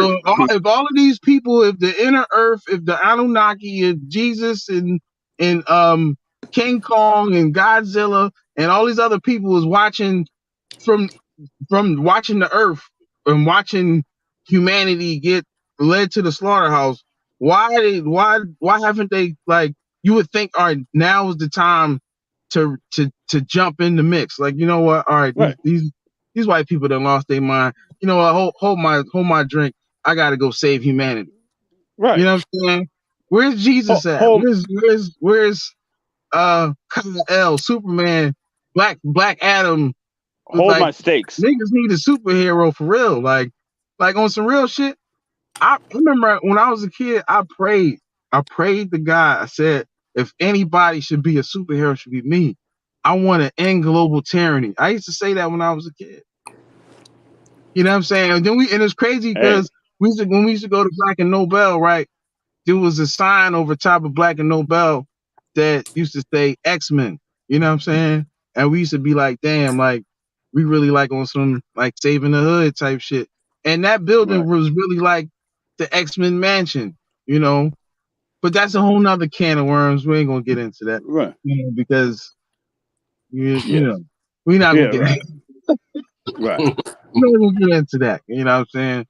But you know, shout out to everybody that was a part of that. You know what I'm saying? Right. You know, Right.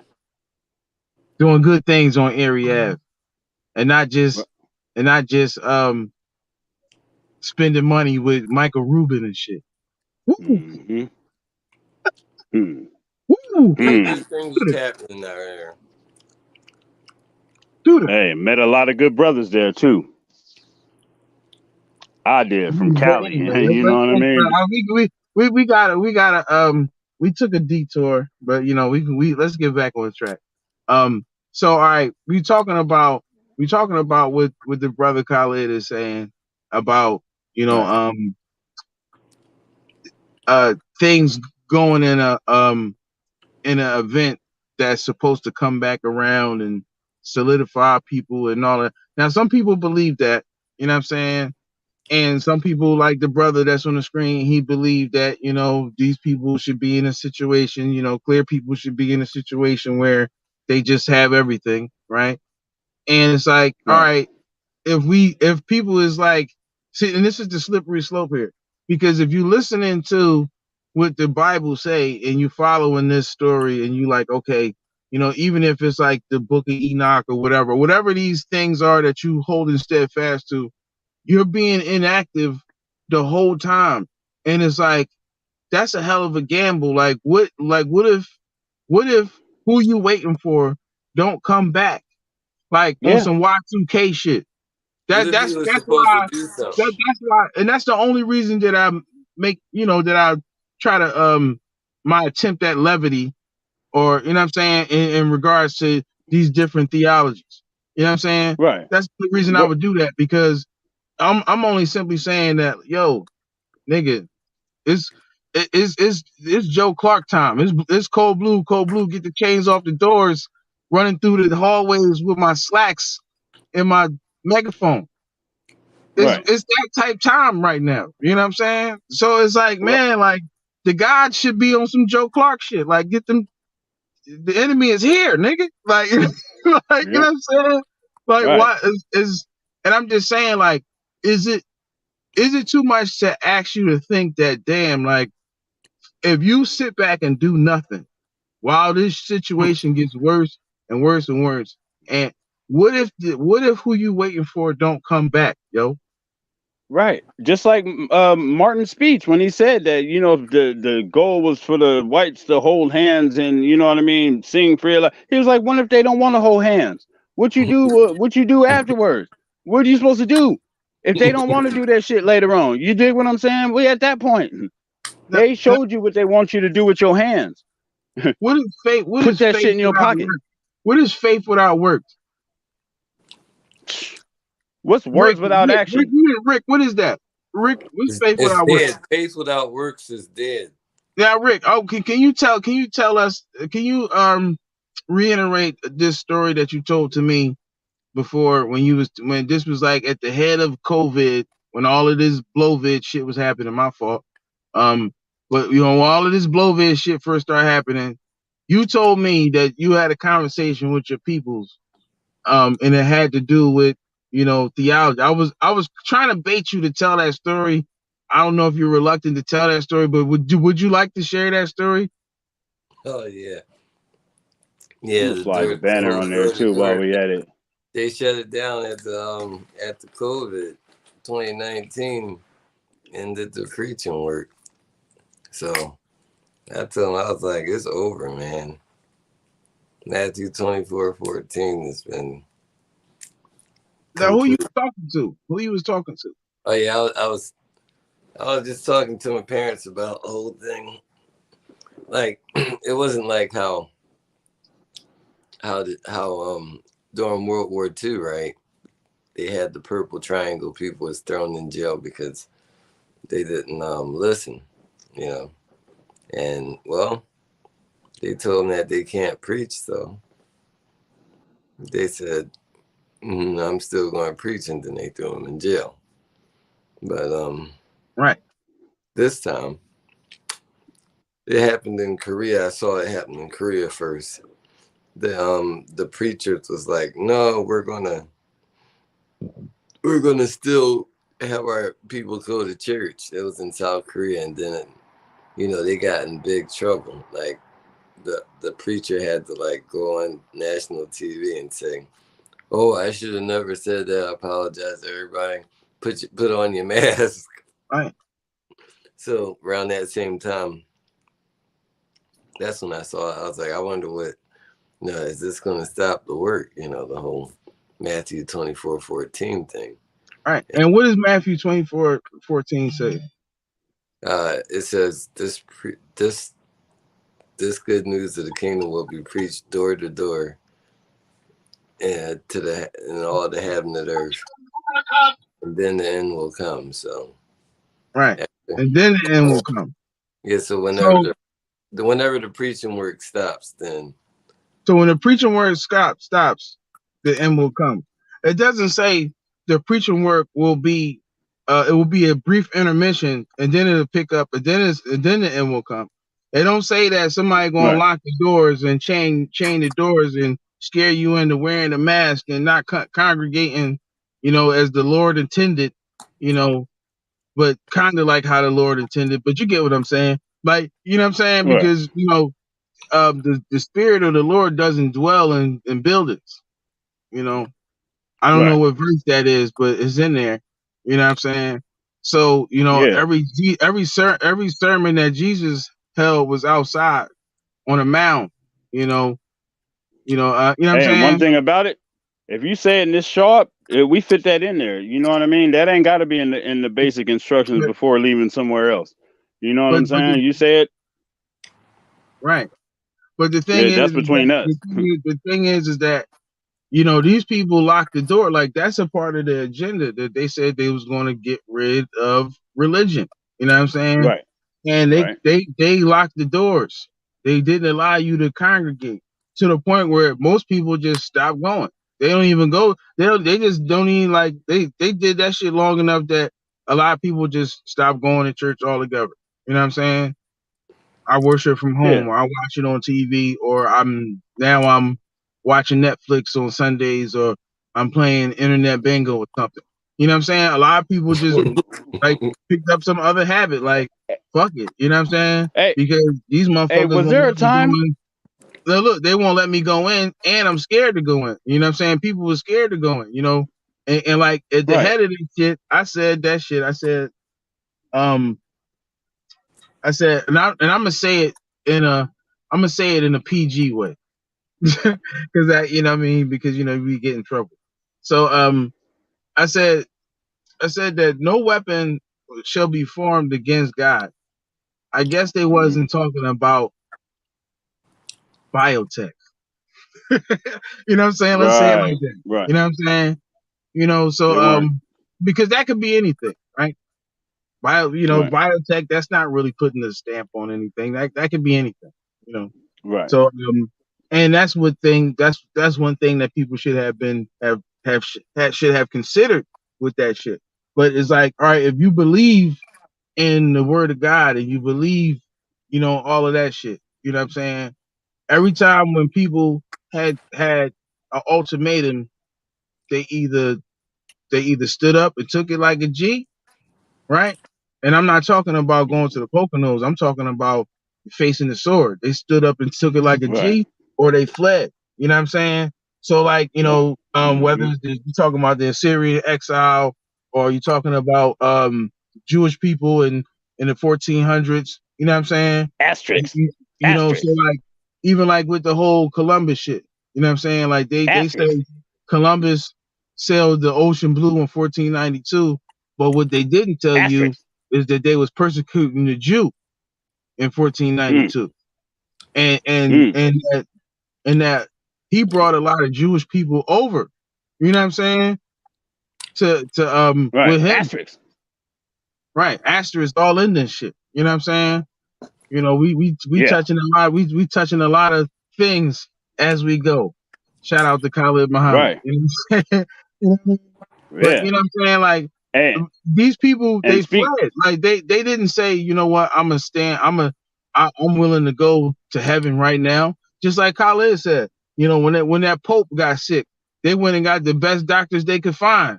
You know what I'm saying? He didn't say I'm ready to go sit with Jesus right now. Every time these people they face that moment, they do what normal humans do.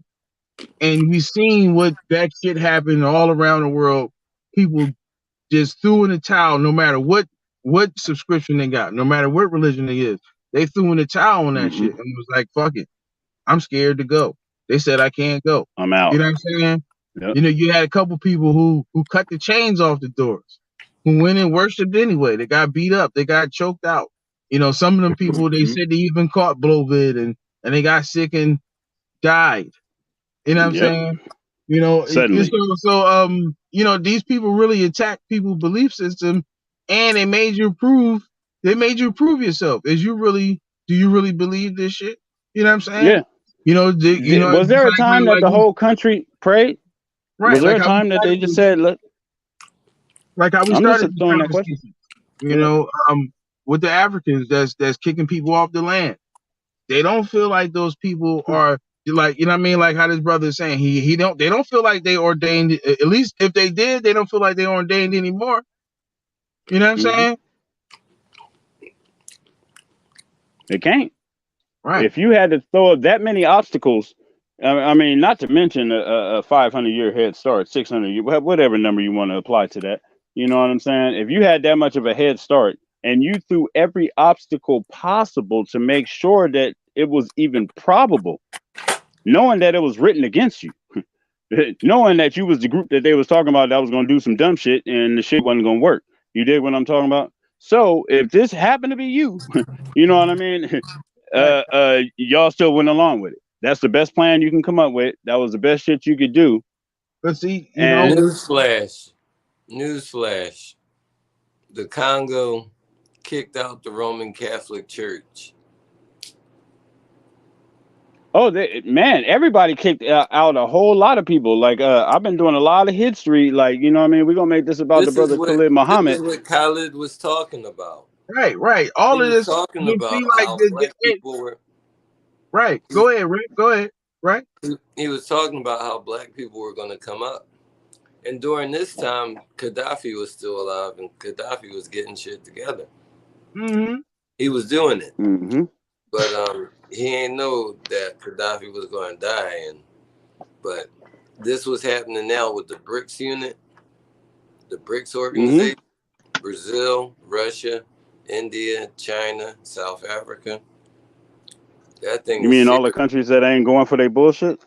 Yeah. And see, while these things is happening on the, like I've been saying, while these things is happening on the continent, like how Rick is saying, they don't want brothers and sisters in these states, you know, to be linking with Africans globally, investing in the continent, going back to the continent, taking money, bringing money there. You know, I've seen a lot of things where, you know, even Levi talked about this, but that black people in America are some of the most influential black people in the world. Now, nobody can argue that, you know, and the reason why is because, like we said earlier on a previous show, that America's biggest export is entertainment. That's what they push all over the world. You know what I'm saying? America don't even make too many things here.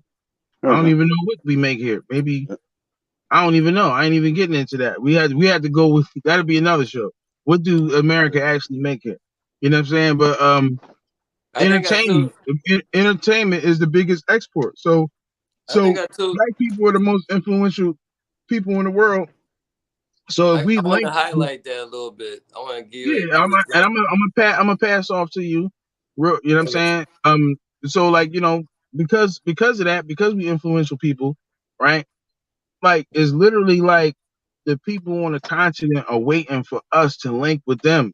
They're waiting for us to put them on game and show them and put us on game and compare notes and link up and, you know what I'm saying? But they don't want that to happen. You know what I'm saying? Because it's $1 trillion interest that black people spend in this economy here. Like, you know, like they literally crafted a whole approach how to market and strategize and maximize profit off of black people in America. So if, like I said, if black people was to pick up and take their spending habits and all that shit over into Africa, that would be a problem for the US. So this is a big, big thing. So big that they would pay people to go online and talk about all kind of misleading things, how, you know what I'm saying, and say they ain't from Africa. So, you know, I want to let, you know, Rick, you know, expound on, you know, more on what I was talking about earlier. Yeah, what I was saying is like the same way Europe, when they came to the New World and they established trade, and after a while, the people that was in America, they started outshining, you know, Europe. Same thing that can happen over here, but they're going to be on the outside looking in because, you know, we connect with our culture. Just like how the Chinese over here, they making a killing, they just killing it over here. They doing real well. I mean, you don't even have to ask anybody.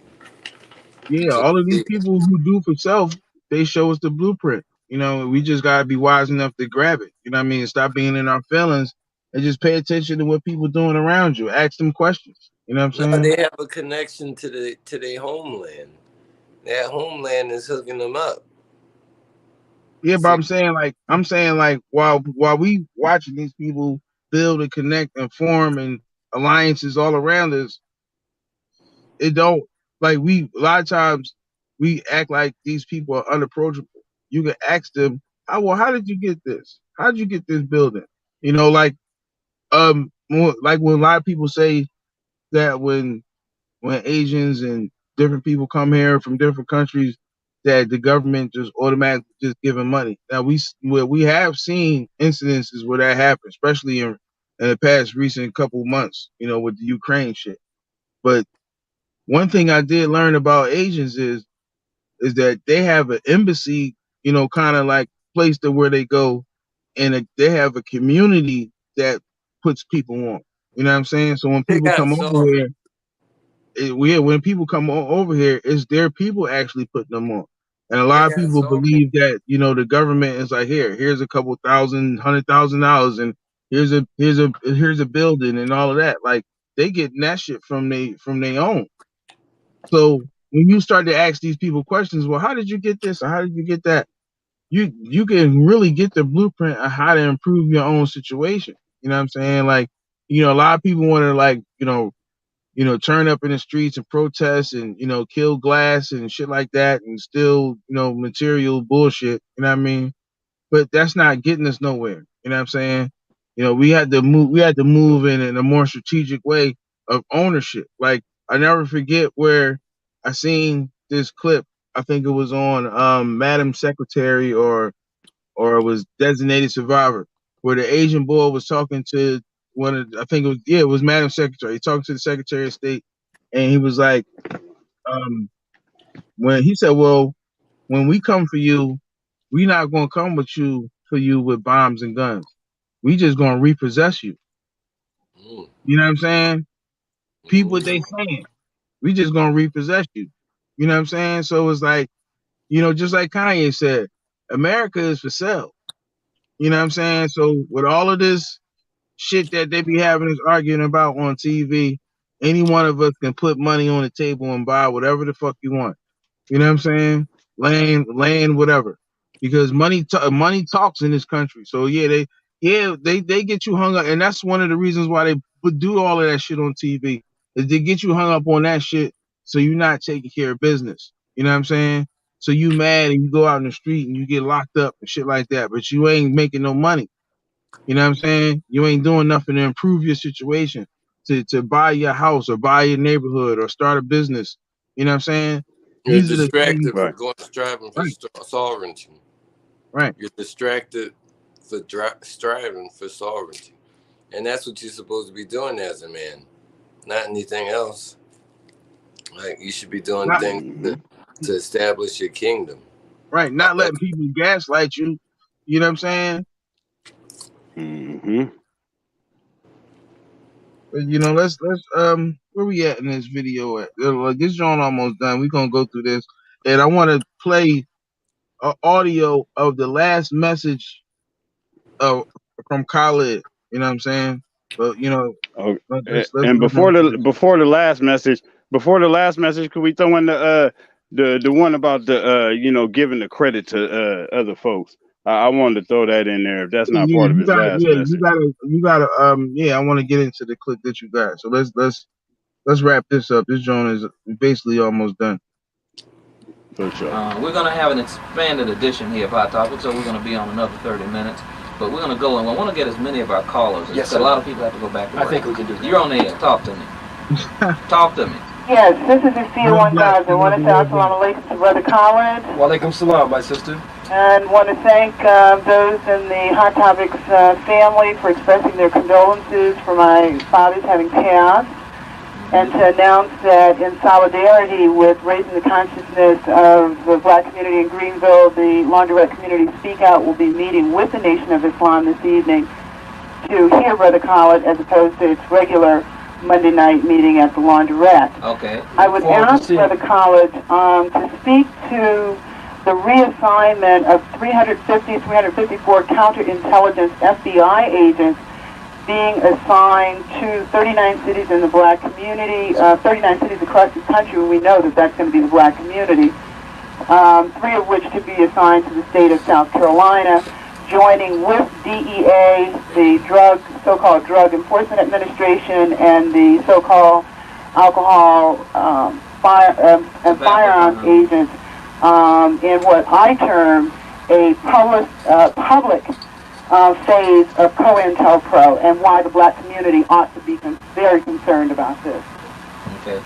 Do you understand that question? Very definitely. Okay. The question. Thank you for your call. Thank you. I just found out what Neighborhood Watch started Very definitely the counterintelligence program of the United States government is being launched against black people. The denial objective of the United States government is the unity of the black nation. The denial objective of the United States government, as J. Edgar Hoover said in the files made available through the Freedom of Information Act called COINTELPRO, in those files J. Edgar Hoover said, and he has laid the foundation for this all the way back as early as his attack on the Honorable Marcus Mosiah Garvey, and then all the way on up to his attack on the Most Honorable Elijah Muhammad, and now his predecessors moving against the Honorable Minister Louis Farrakhan, and as they also moved on Al-Hajj Malik El-Shabazz, Minister Malcolm X, to separate him from his teacher. Operation Dirty Tricks and other code-named squads that were terrorist task force squads that were set up. And now, as you have mentioned, DEA and other guises for this national program have been established and are now being launched in the black community.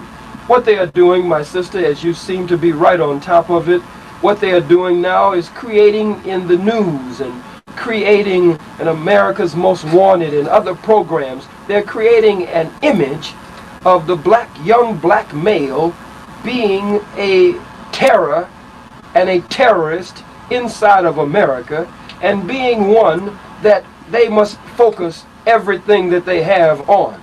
The movies that are coming out now, we must talk to those who are making the movies today, even our black writers. If we're going to make movies, they must be movies that will move and motivate a movement, and not movies that reinforce the image that the enemy wants out there. So they're creating a mandate. They're creating a climate of hysteria among white people. Now, he touched on he touched on a situation in which it has come to our common knowledge. It has come to become common knowledge about how Hollywood, around the time of 92, matter of fact, when they when the brother Alex Haley was coming out with the dialogue with black filmmakers about changing the narrative, because New Jack City had just came out and Boys in the Hood was just coming out, and changing the dynamic. I remember that one. And change the dynamic of the movies, because it went from blaxploitation movies to they seen that Hollywood was going bankrupt that year. All of their movies went to shit. You know what I'm saying? And then they came out with Crush Groove and these other situations, and they knew they could make money off these, off of the black plight. But that was also the time when they also started putting the negative stereotypes in the music too. That's when the conscious rap got put to the back burner, and MCs was no longer welcome at the radio station if they hollered peace at the end of their statements and things of that nature. And that was the turning point. It was the record producers. Oh, right. And see, that's another thing. They also took live instruments. I just learned that too, that they made sure that nobody used live instruments. Shout out to the Roots, because they still do. And they out there in Philly with y'all, you know what I mean? Man, my brother need a job, y'all. You know what I mean? Yeah, for sure. I mean, like, when they was able to do that, then they controlled that producer. Oh yeah, we're getting money off of that. So we always got our hand in that music. We can always get, you know what I'm saying? The ownership only lasts as long as the people is alive. You dig what I'm saying? That's why they had to knock 2 generations of Whitney Houston to get hers up off of there. You dig what I'm talking about? Immediate daughter and get the mother situation because she owned the rights to a lot of music, just like Michael. You dig what I'm saying? Like tape. No band. And they had to knock off brothers. They had to knock off brothers like Khalid, because Khalid was encouraging and even antagonizing actors and even entertainers to make playing more these roles. Progressive content. You know what I'm saying? That right. Just like in now, all right, like dig this. In China, they got a law where the people they can't make negative type of shit. So everything that they make, movies and shit like that, has to be like pro China, progressive type shit that's encouraging people to do positive things and do things. They don't want people in China making music talking about all kind of negative shit that Kanye was hitting on. That influence the people. You'll be put in prison. Oh yeah, right. For surely, and right, just like over in the you lose all your social points, you'll get put in prison, and your family would be messed up. They would lose social points, just be close. People think that it's okay to just put out anything that you want and not be responsible for it. You know what I mean? Like right. Little Boosie had the song, and unfortunately, some little girl was watching it. Now, some parent let their child watch Little Boosie video, but in the video, he was like, "Yeah, if somebody messing with your sister, beat her fucking ass." And the little girl beat up the girl, some other little girl. And when the mom asked her why she do it, she said, "Because Little Boosie told me to do it." Mm-hmm. You know what I'm saying? But people are influenced. But you're right. You had, and like literally people on Instagram are called influencers. But then you got people that got the Charles Barkley effect to say, I'm not a role model, but then they take pictures with slave chains around their neck and shit. You know what I'm saying? Right, so right. It's like, people, they will do things to project a certain image, even get paid big money to project a certain image, but then try to use plausible deniability to say, well, I didn't know what they was doing.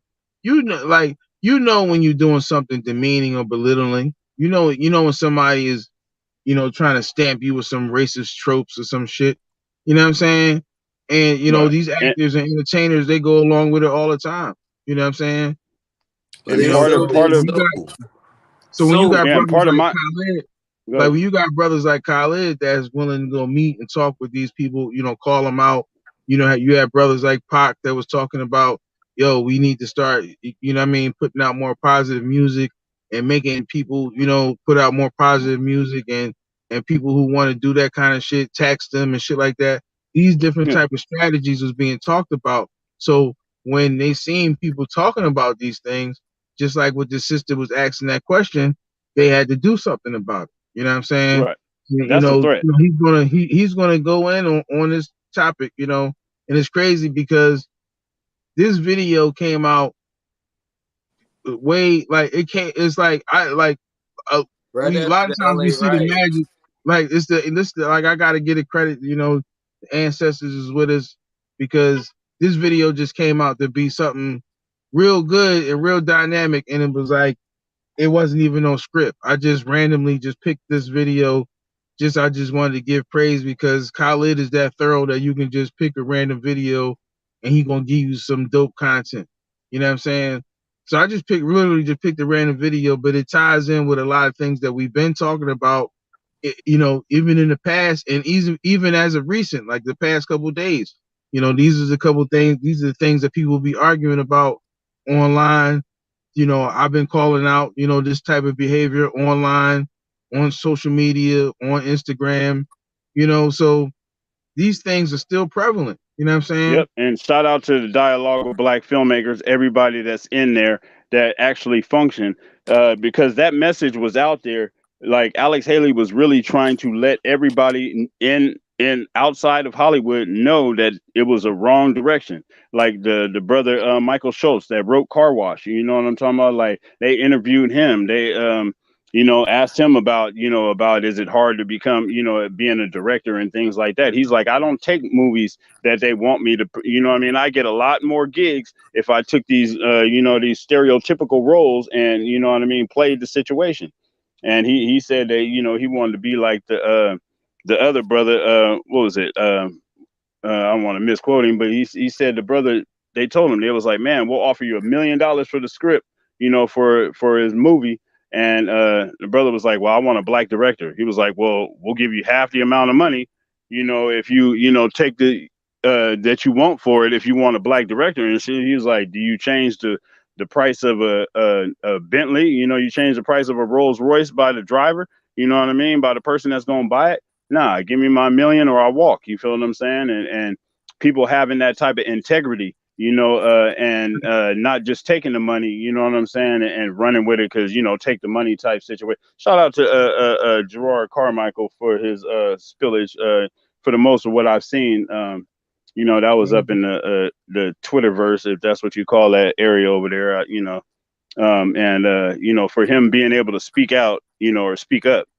I ain't gonna say speak out, to be able to speak up at a time when people need to hear these voices. You know what I mean? Make people feel as though they had it in the bag, the cat's in the bag. Like what I'm saying? They thought they was gonna poke a whole lot more people, and you know what I mean? People woke up a little bit before that time. You dig what I'm saying? So Right. anybody that got an opportunity, you got a voice, use it. You know what I'm saying? Like, because I tell you, like right now, I'm a direct product of my environment and the music and things that I listen to.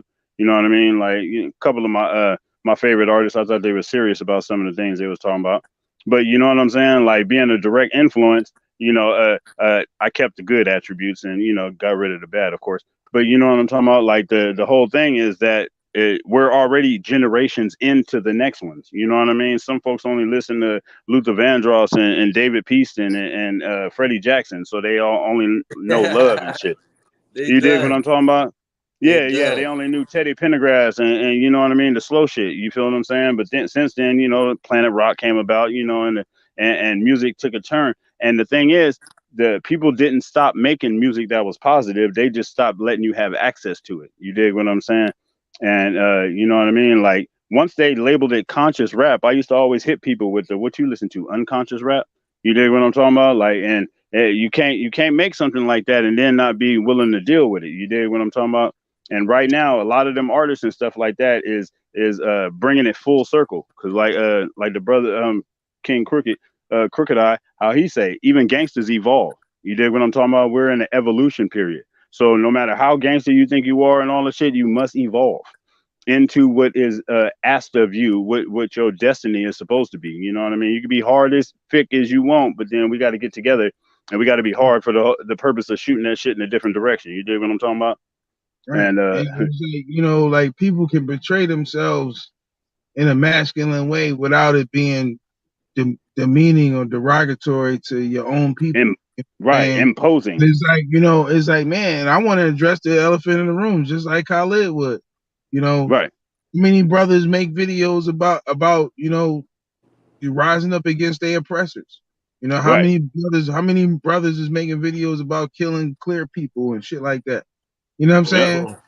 You know what I'm saying? They talking about just like Kanye said. That's what I'm saying. Like people think that Kanye is, oh shit, he said this, and it's like, man, this is the brother who had these motherfuckers backpedaling and running and hiding from him. You know what I'm saying? Right. And it's like he had to go, and his type of energy had to go. And it's like we gotta hold on to this type of energy, promote this and exalt this and push this forward in our culture because they're trying to take away our line of defense intellectually and physically. You know what I'm saying? Yeah. And I don't give a fuck what y'all say about. Go ahead. If you think about it, you'll figure out what they're trying to do and why they're trying to stop it because he's asking sovereignty questions. The questions he's talking about is sovereignty. And you ain't gonna get me to go against Bill Cosby either. I don't give a fuck what he did back in the 70s and the 60s and other type of things like that. You know what I'm talking about? Like, you know what I mean? There comes trying to stop you from doing anything. The thing is that I'm not gonna say I don't give a fuck about what he did. I don't know what he did. I wasn't there. You know what I'm saying? Right. Remember, we want to encourage that to people that's watching this shit. Be okay with saying that shit. I don't know. I wasn't there. You know what I'm saying? When people say, oh yeah, he did this and he was in the room and shit. Just like let me quote let me quote Dr. Ben real quick. When he talk about Adam and Eve in the garden, and he say it wasn't no recorder there, right?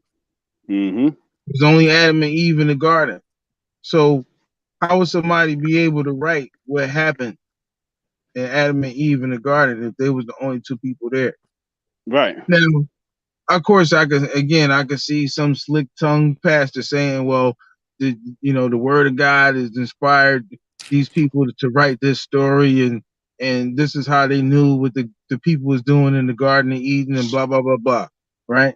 But when you look at things like all right, like Ham, right? When they talk about Ham, like these people literally post the chronological order in the time that Ham lived. The pyramids was already up. You know what I'm saying? Like the brother said, he pointed out. He did a whole dissertation on that, I think 3 or 4 times. You know what I'm saying? You know, Hey, look, and it's Elizabeth like, Taylor's. yeah, like, but look, these people be saying these things and they think it's real, but it's like this shit don't match up with real history. You know what I'm saying? So if this don't match up with real history, then it must be embellished. So if this is embellished, then that shit solidifies the question of how could these people be writing about something when they wasn't there? You know what I'm Right. saying? Like So Elizabeth that's what I'm Taylor said saying. that. Like, and I'm She saying all said, that to say is to unravel our way of thinking of the hearing somebody say some shit and then, embodying what they say and, oh yeah, this happened. Well, how you know? Oh, because so and so said it. yeah, I look, wasn't these I wasn't there, docu-series. so I don't know. Right. And look, to bring up the part, like Elizabeth Taylor said, if you guys did a series on me, the only way you would have knew any of those facts is if you were under my bed. There's no way that y'all have enough information about me to do a movie, let alone anything else. You had to make the shit up. You dig what I'm saying? Like you weren't there. And there's quite a lot of them things that's been out that people, how you gonna do a thing on Salt and Pepper and forget Spinderella? How she ain't in the mix? You dig what I'm saying? Like y'all forgot her. She part of the group. You dig?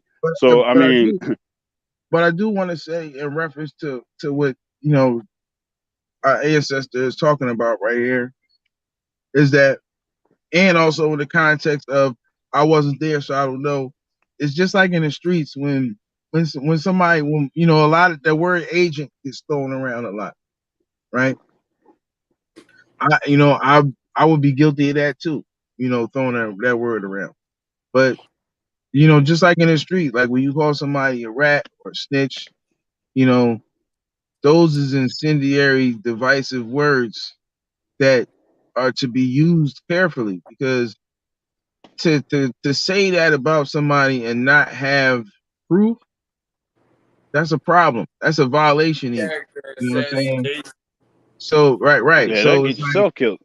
now the thing is that people have behavior that is questionable. People have hate Mm-hmm. behavior that also follows a certain pattern. You know what I'm saying? Divisive language when you ask questions, unnecessary emojis, antagonistic behavior for days. You know what I'm saying? Like, people who post things who have the comments turned off, shit like that. This is very Mm-hmm. divisive behavior. And this is behavior of COINTELPRO. You know what I'm saying? But Right, trying to get people but to when you join your see group. right, when you see these, well, not necessarily that, because I mean, No, they everybody, want to everybody, join your group. yeah, everybody who has a group They is want to not, join is your not group. everybody Right. who has a group that has is not bad. You know what I'm saying? Some Of people course, do but have see legitimate. what I'm saying is consciously how they purposely created that if you are a part of a group, then Now, they can now, single somebody out of that group and associate you with them, and then put you in a group like now, these now gangs well, and see, see, like a group, being in a group can be looked at as being in a terrorist organization. Now, if this group moves in the behavior of a terrorist organization, they can be labeled as such. You know what I mean? Even if you're just doing something that looks too close to something that would be associated with that behavior. You know what I'm saying? So a group doesn't necessarily label you a terrorist group. It's about the actions and the behavior of that group, and also the climate of the environment. And I don't mean the temperature.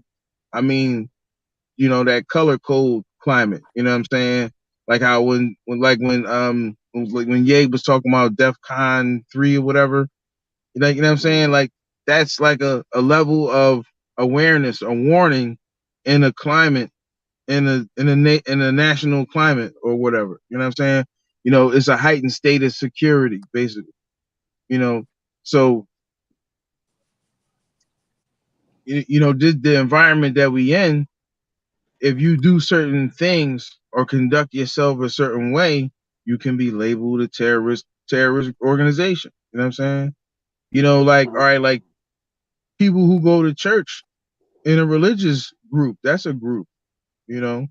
If you So break it, it's really about your actions and behaviors, you know, Yeah, and during a see out certain here. time. So like just like how, like, you know, since you're talking about that, we had the mock fake group NFAC led by, you know, Grandmaster Jay, you know what I'm saying, who asked people to change their profile picture and to grab arms and join him in challenging the government during a global crisis, you know, and actually sent him these documents. I sent Grandmaster Jay these documents. He ignored them.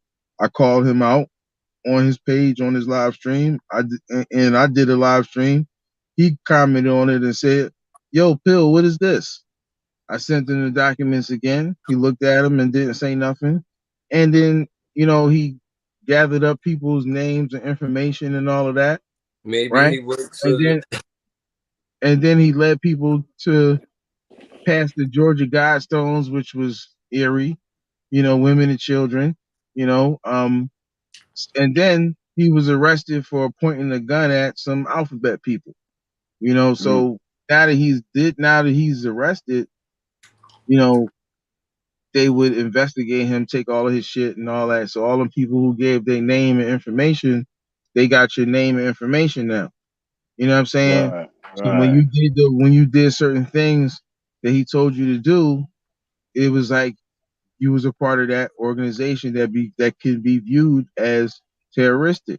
You know what I'm That's saying? exactly how they're gonna explain it to you. That's exactly how they're gonna explain it to you. You gotta And see out here.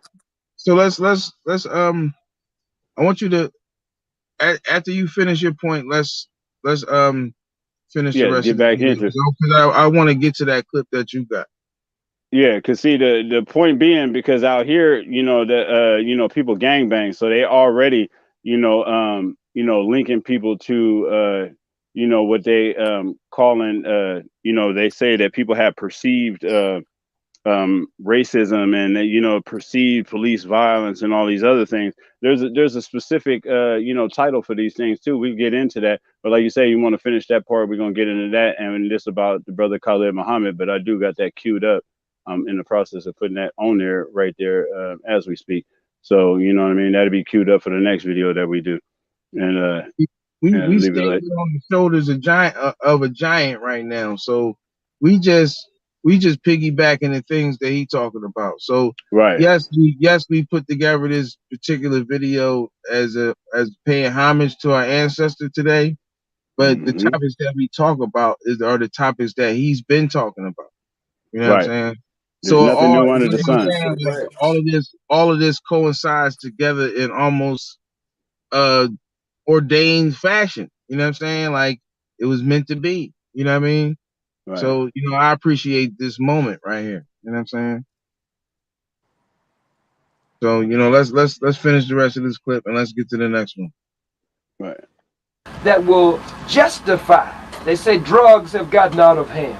Crime has gotten out of hand. We've got to arm the police to the teeth because they are outmanned and outgunned on the streets. All of these things are being used. The shifting of the agents, as we know, these agents will now put on white shirts and bow ties and suits and will get close-cut haircuts and they'll be saying Assalamu alaikum tonight. We know they'll put on long dresses and geles, and they'll put on lapas and grand boobas, and they'll be saying Alafia and Abadigani and Hotep, and they will be joining the NAACP again, the Urban League, the Nation of Islam, the All African People's Revolutionary Party, the New African People's Freedom Party, US Organization, Kawaida. They'll be joining us all over again. Blacks will join us and put on the uniform of that particular ideology, philosophy, and program that is working for the legitimate aspirations of our people. Please come out tonight, and I will try to go much deeper into that. All right, we're going to have to take care of just a little business. For those of you who are listening with us, this is Hot Topics. I'm your host, L.R. Bird. We have with us as our guest Dr. Khalid Muhammad, who is the National Assistant to the Minister Louis Farrakhan, the Nation of Islam. He's going to be appearing tonight at 7 p.m. Doors open at 6 at the Nickeltown Recreation Center, Community Center. That's on Rebecca Street. There is no admission. There is no admission. Only thing it's going to cost you is some time. You need to be ready brain-wise when you go there. I tell you, we say Hot Topics is a Chester's Chicken. I'm going to make sure that some of our guests get a chance to go by there. But for those of you who know, Chester's Chicken has, if you're tired of that other greasy stuff, and you should, getting paid right now. And if you tired of that chicken that's just living off the name because it doesn't taste anything like it used to, then you need to slide on by Chester's Chicken. It's located at 3214 1A Augusta Road. You're going to be pleased with the place. You're going to like the new owners. And you're going to find out that they've got hot and spicy wings, marinated special chicken, potato wedges, and homemade desserts. They open every day from 11 until 9, and on Saturdays they stay open to 10 because they know some of us like to hang out late. Chester's Chicken is the best chicken you'll ever go back for, and as I told you before, this is not a commercial, it's an endorsement because I don't do commercials. See you, Chester's Chicken. We're the heart of We have as our guest on this extended version of Hot Topics, Dr. Khalid Muhammad. He is the National Assistant to Minister Louis Farrakhan. He's here with us in Greenville today. He's going to be the guest speaker tonight at the Nickeltown Recreation Center at 7 o'clock. It goes on at 6. For those of you who've never attended a function of this nature before, you need to be there on time because you'll not go busting in at 7:15 very comfortably. That's crazy. You can't make it up. Very interesting. That's a great way to segue to the next clip. You know, very interesting that, you know, that God chose that time to do that. You know what I'm saying? And tie up the rest of the time, you know, just rambling on, right? Right. Because he hit the nail on the head. The girl called in, she hit the nail on the head. He hit him, he busted, he hit it with the sledgehammer. You know what I'm saying? Right. And then it was like, let's wrap this up. You know, let's go to a commercial break. Let's wrap this up. Talk about chicken. Right. If he would have said we got watermelon flavored Fruit Loops at the end of it or something. That's crazy. Right. Chicken. We're going to talk about chicken tonight. Feel like chicken tonight? I know Brother Khalid had to rub his forehead on that one. hold on real quick. Let me, because I got some graphics up here. Hold up. Let me get my graphics. Khalid. I can't believe it went down like that. Look, it really went down like that. Hold up. Let me get my graphics up on the screen. He'd have been disgusted. Damn. Just like that. Damn. You can't make that shit up, bro. Shame on these niggas doing that nut ass shit. That was shame on the who dropped game on the. That's that crazy. Ninja should have known better. These mother brothers. My ninja. My ninja, right there. My ancestors. You know, you know what I mean? Fighting for us, laying the groundwork for us. We just standing on the shoulders of giants right now.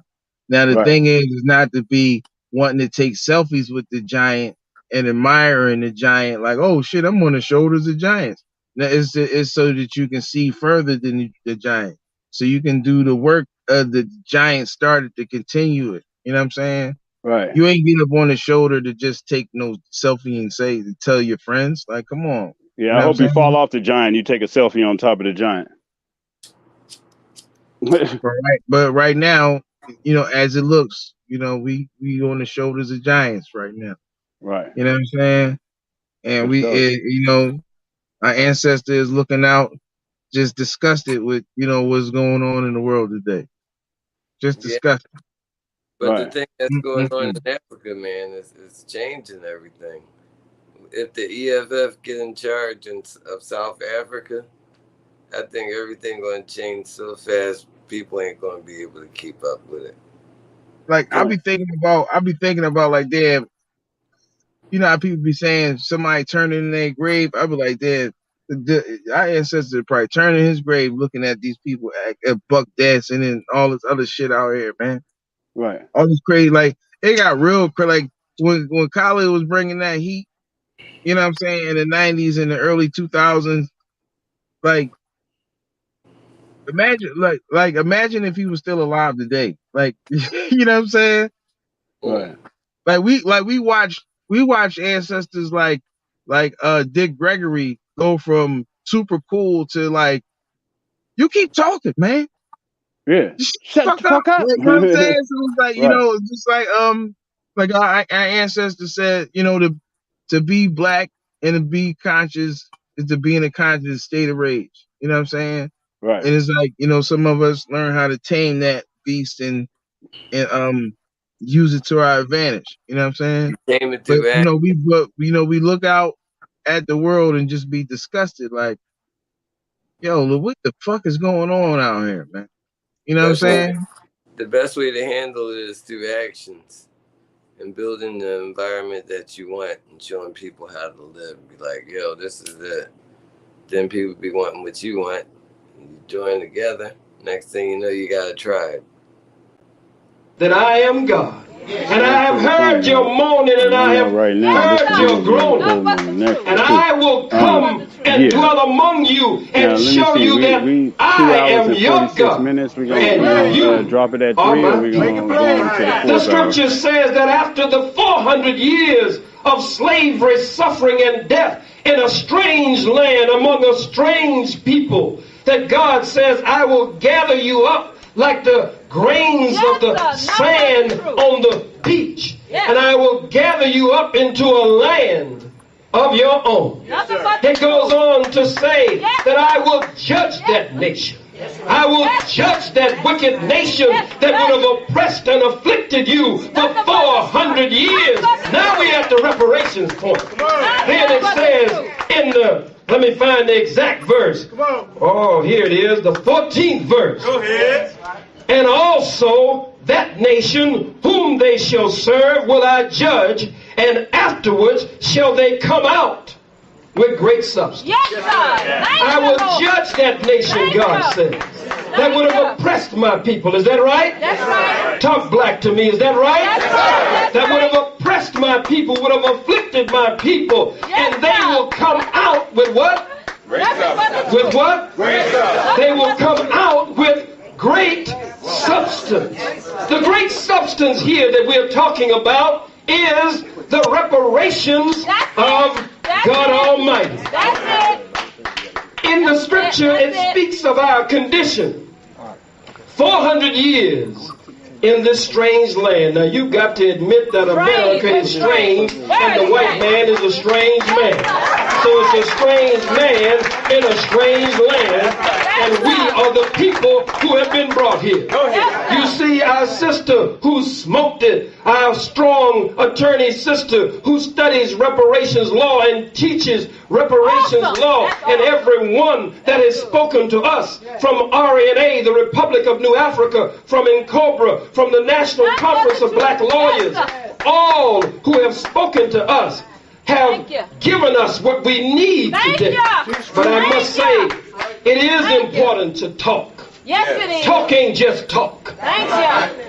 Because if we don't program the minds and hearts of our people, we can never get out of this condition. It's true that when we walk out of here, the white man starts working on us as soon as we walk out the door. Some before we can even get out the door, the cracker is working on our brain. He has set up headquarters, automatic, systematic, remote control. Working, sitting in the seat of authority in our heads, in our hearts, And so we must constantly speak to our people, teach our people in order to reach our people. We can't mobilize them until we organize them and galvanize them. Once we have organized and galvanized, then we can mobilize for our freedom and independence. That's it. Here we are, Keeping it real. over 400 years in this strange land. Ask us our name. This is the closing argument here. Attorney Shabazz gave the opening arguments, and our esteemed panel of lawyers and counsel and experts and researchers and frontline freedom fighters have laid the case, and now we're ready to go home and go to work. But I must give the closing argument. Give it. 400 years. Yes, sir. Ask you your name sitting in the audience, and you still give a white man's name. You still give a white man's name, a white woman's name, 100 years up from slavery. That's right. And you have forgotten the name Tariq. 100 years up from slavery, you have forgotten the name Yahya. You Harry McGillicuddy. Jim Dandy O'Houlihan. Abraham Lincoln Culpeper. Mr. Underwood, Mr. Overbrook, Mr. Sneed, Mr. Scapinelli, Miss Dangerfield. And some of you are black and beautiful as you can be, and you talking about I'm Dr. White. And this is my wife, Mrs. White.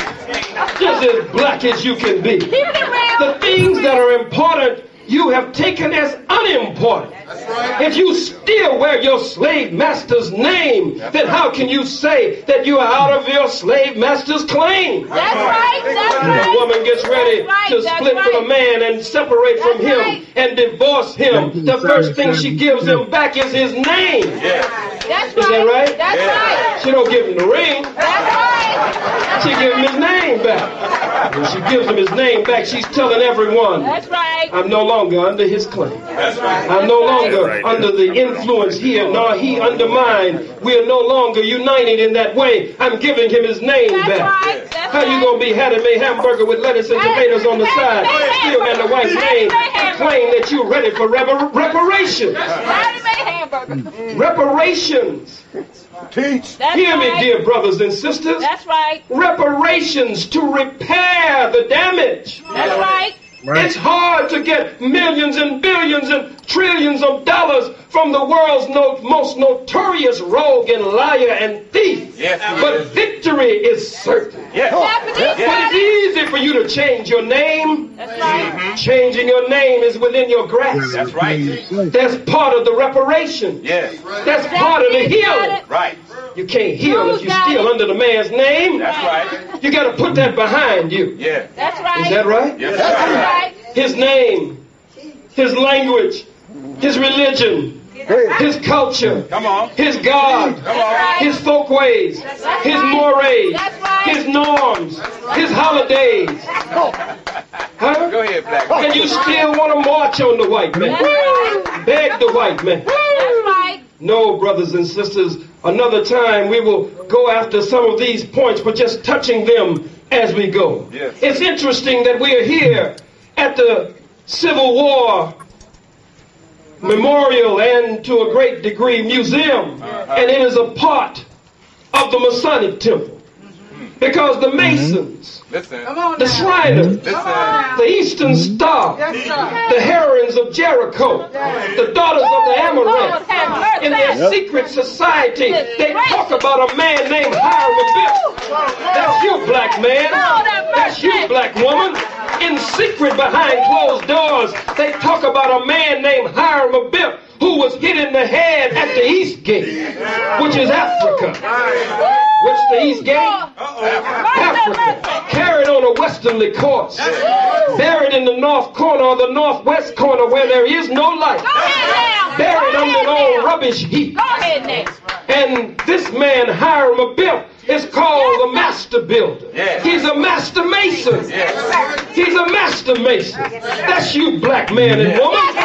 You're the master mason of 196,940,000 square miles of the planet Earth.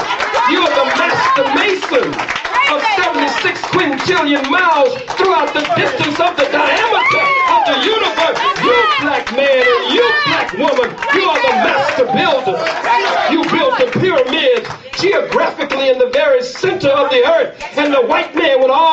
architectural knowledge and genius and school is still calling it one of the wonders of the world, which means this cracker is still wondering how you were able to do it. So you were hit in the head at the East Gate, carried on a westerly course in the hulls of slave ships, in the bows of slave ships. This is a layout of the slave ship. That's right. Here we are in the slave ship, stacked and packed like sardines in a can and like cockroaches in a Coke bottle, stacked on top of each other. What did the messengers say? It's cold down here. Listen. That's what he said. It's cold down here. Listen. One talked about the struggle against the onslaught of the slave trader. The other one was taken by surprise. Yeah. He saw the master teachers, he saw the elders, he saw the queen mothers, he saw them all being shackled and chained and dragged, kicking and biting and fighting the peckerwood as they were locked in the hole.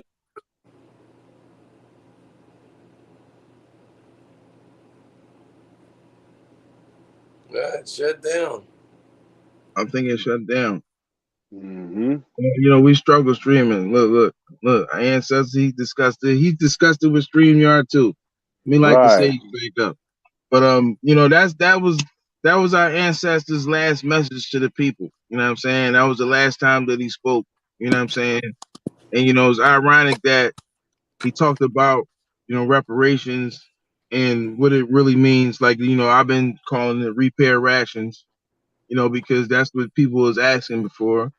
But you can only repair yourself, you know, like how he was saying about being a master builder. You know what I'm saying? You have to remind yourself that you were the master builder in your life. You know what I'm saying? And nobody's gonna come and help you and give you and put you back where you used to be. You gotta rebuild yourself. Even as I say this to y'all now, I'm better understanding what I just said to y'all. You know what I'm saying? Nobody's gonna help you and make things right. You got to make things right in your own life. You know what I'm saying? And you got to according be to a that book, builder. You have to go inside the mind's eye and create and bring from within into fruition. You know what I'm saying? right? You were the master builder, like, you know, like our ancestors said. You know what I mean? But if you listening to, you know, low wide bullshit, you know, letting somebody tell you how you ain't this and you ain't that, and you know, you worried about, you know, what this person is doing or what that person is doing, and how can you disprove that person wrong? You wasting your time. You know what I'm saying? Right. It's like, you know, we still fighting in spiritual warfare. You know, if you don't think so, you know what I'm saying? And your spirit is your mind. You know what I'm saying? You know, psyche means breath or spirit. So your psychiatric mental state is also your spiritual state. You know what I'm saying? So this spiritual warfare is a war, just like with Joe Biden does sometime. He say it's a fight for the heart and soul of people. You know what I'm saying? And it's a fight for the heart and soul in your mind.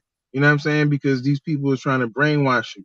The government, the people who govern your mental state, you know what I mean, through entertainment, they're trying to control you. You know what I'm saying? So that you don't know that you are the master builder. So you don't know who you are. You know what I'm saying? Hey, and one of the things is you're supposed to have balance in life, right? Now, if people took the time out and balance how much time they got logged into a video game and apply that same amount of time, just make it even. And not even asking for more on either side. But if you don't put that same amount of effort into real life than you do into fictional world, you never get there. You know what I mean? According to that book, it say God helps those who help themselves, right? Or you could just look at the word manifest. It has the word man in it. That's what makes man a creator.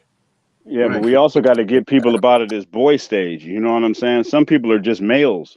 You know what I mean? Like, now let me get into that part, because there's three levels of the male species. You got, the male when you're born, then you got the boy when you're going under the, the boyish things, then you got man. You know what I mean? Like, there's nothing negative that you can speak into, we're only going on this part. It gets deeper than that, but we just starting with the beginning part. And you can't say boys play, men do work and have duty and all that stuff. And see, a But lot of boys don't things, have right? A lot of people will attribute negative things to a man, and that's where we're wrong. You know what I'm saying? A man would not do things of that caliber. So then we gotta start, identifying these things. The brother, I've been trying to get him to bring the words back that people use in the wrong context. You know what I'm saying? That they have no idea what it is that they're saying, and if we quit using these negative words, we've been dropping them. Oh yeah, for sure. We could piece together the clips and just make one big video with all of the. We definitely drop them here and there. Right. Because a lot of people are using, words out of context, and they're using them in the wrong frame, and it don't fit. So we got to identify these things like where they They're just belong. trying to sound smart. They're trying to sound smart, and that's Absolutely, that's what it is. Right, but that's why they use that word. But you made a good point. Is that they trying to chip away at masculinity. I gotta reiterate that. You know what I mean? Right. Just like Joe Brown was saying. You know what I mean? The different things what it takes to be a man, the different principles, the integrity that you gotta have. Right. That type of man is being chiseled out of society. Like I've been pointing out for over a year now. I'm like, yo, look at these commercials. Look at these bus signs. Mm-hmm. They don't even be having black men in them. It'd be a black woman with a whole bunch of white people. You know what I'm saying? Right. Beyonce said that girls rule the world, not even women. She said girls. So that's why now, I think it's kind of as far as the people who they allow to have a front row seat to this chaos and this carnage, the people who are the so-called leaders of these things, I guess that person has a big following and stuff like that. But for these individuals, when they speak, like, not at all has it been, the black folks that trickle all the way down here, you know what I mean? The ones on the lower level, the boots on the ground, tennis shoes if you wear them. You dig what I'm talking about? Like, they don't speak for us down here. Never had somebody who had, identity crisis and things of that caliber. You know what I mean? We function down here. You know what I mean? Our women are starting to peel them lace fronts back. You know what I'm talking about? They going bald and starting fresh. You know what I'm talking about? Bringing it back because they knowing that you know what I'm saying, them chemicals is tearing them up. You dig what I'm saying? So those individuals that's on a ground roots level, them the ones we listening to now. You know what I mean? Like, if you put, I just seen just to add to that, I just seen a video clip of weave having microparasites in it. We gonna have to talk about that on the next show. Oh yeah, having microparasites, and a couple women got infected with what looks like monkeypox in their head and shit. Man. Shout out to Countess Vaughn. It's like they got herpes. It looked like herpes type bumps in their head, basically. Ooh. And shout out to that girl I don't deserve this. Yes. You want to go over this clip, or like y'all want to wrap this up, or because we well, how about this? Well, that's a good ending clip, because how the brothers say is, we giving all of this credit to everybody else except for ourselves, and we got to give ourselves credit sometimes, You and don't have any sovereignty or leverage. Right. Now, see, have no leverage, no sovereignty, and that's what the civil rights stripped from the black culture. Hey, the snivel rights, that's a whole nother subject. Now I'm gonna pour out. We part of the people that's gonna get us where we need to be at. You know what I'm saying? Right. Because these videos that we making now is just like verses, and we standing on the shoulders of giants. You know what I'm saying? Right. It was like, And I pour my libation out. I'm inside my house, so I ain't trying to make a mess. You dig what I'm talking about? Yeah, I poured out my libation. I want to hit it again. I want to pour out, and I'm gonna call out Linda Carter. I say. Ashe. You know, Yeah. that's my man. That's my man. His mom passed away the other day. You know what I mean? Ashe. You know, bullshit with the hospital. You already know how that go. Shit, I had to save my mom from out the hospital the other day. You know what I'm saying? You know, Right. And I was we just in the still feeling hospital. for real, man. But you know, but you know what I'm saying? Well, you know, let's do another libation. You know what I'm saying? Yes.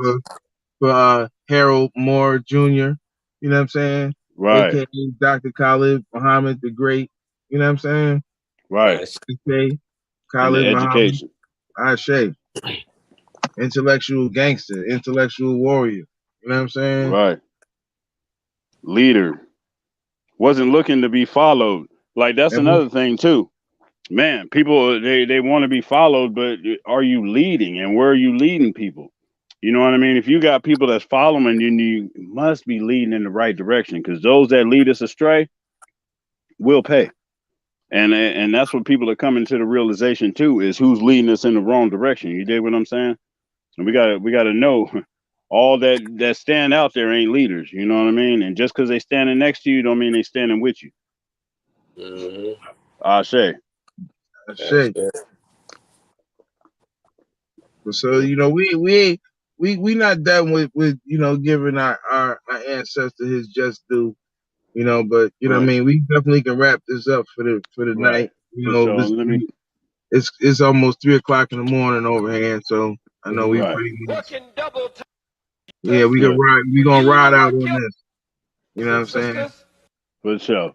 Does it And make, brothers and sisters, for you to work your fingers to the bone, working double time, triple time, and overtime, constantly struggling, striving, and straining to bring a smile to your baby's face and to bring joy to your baby's hearts and souls.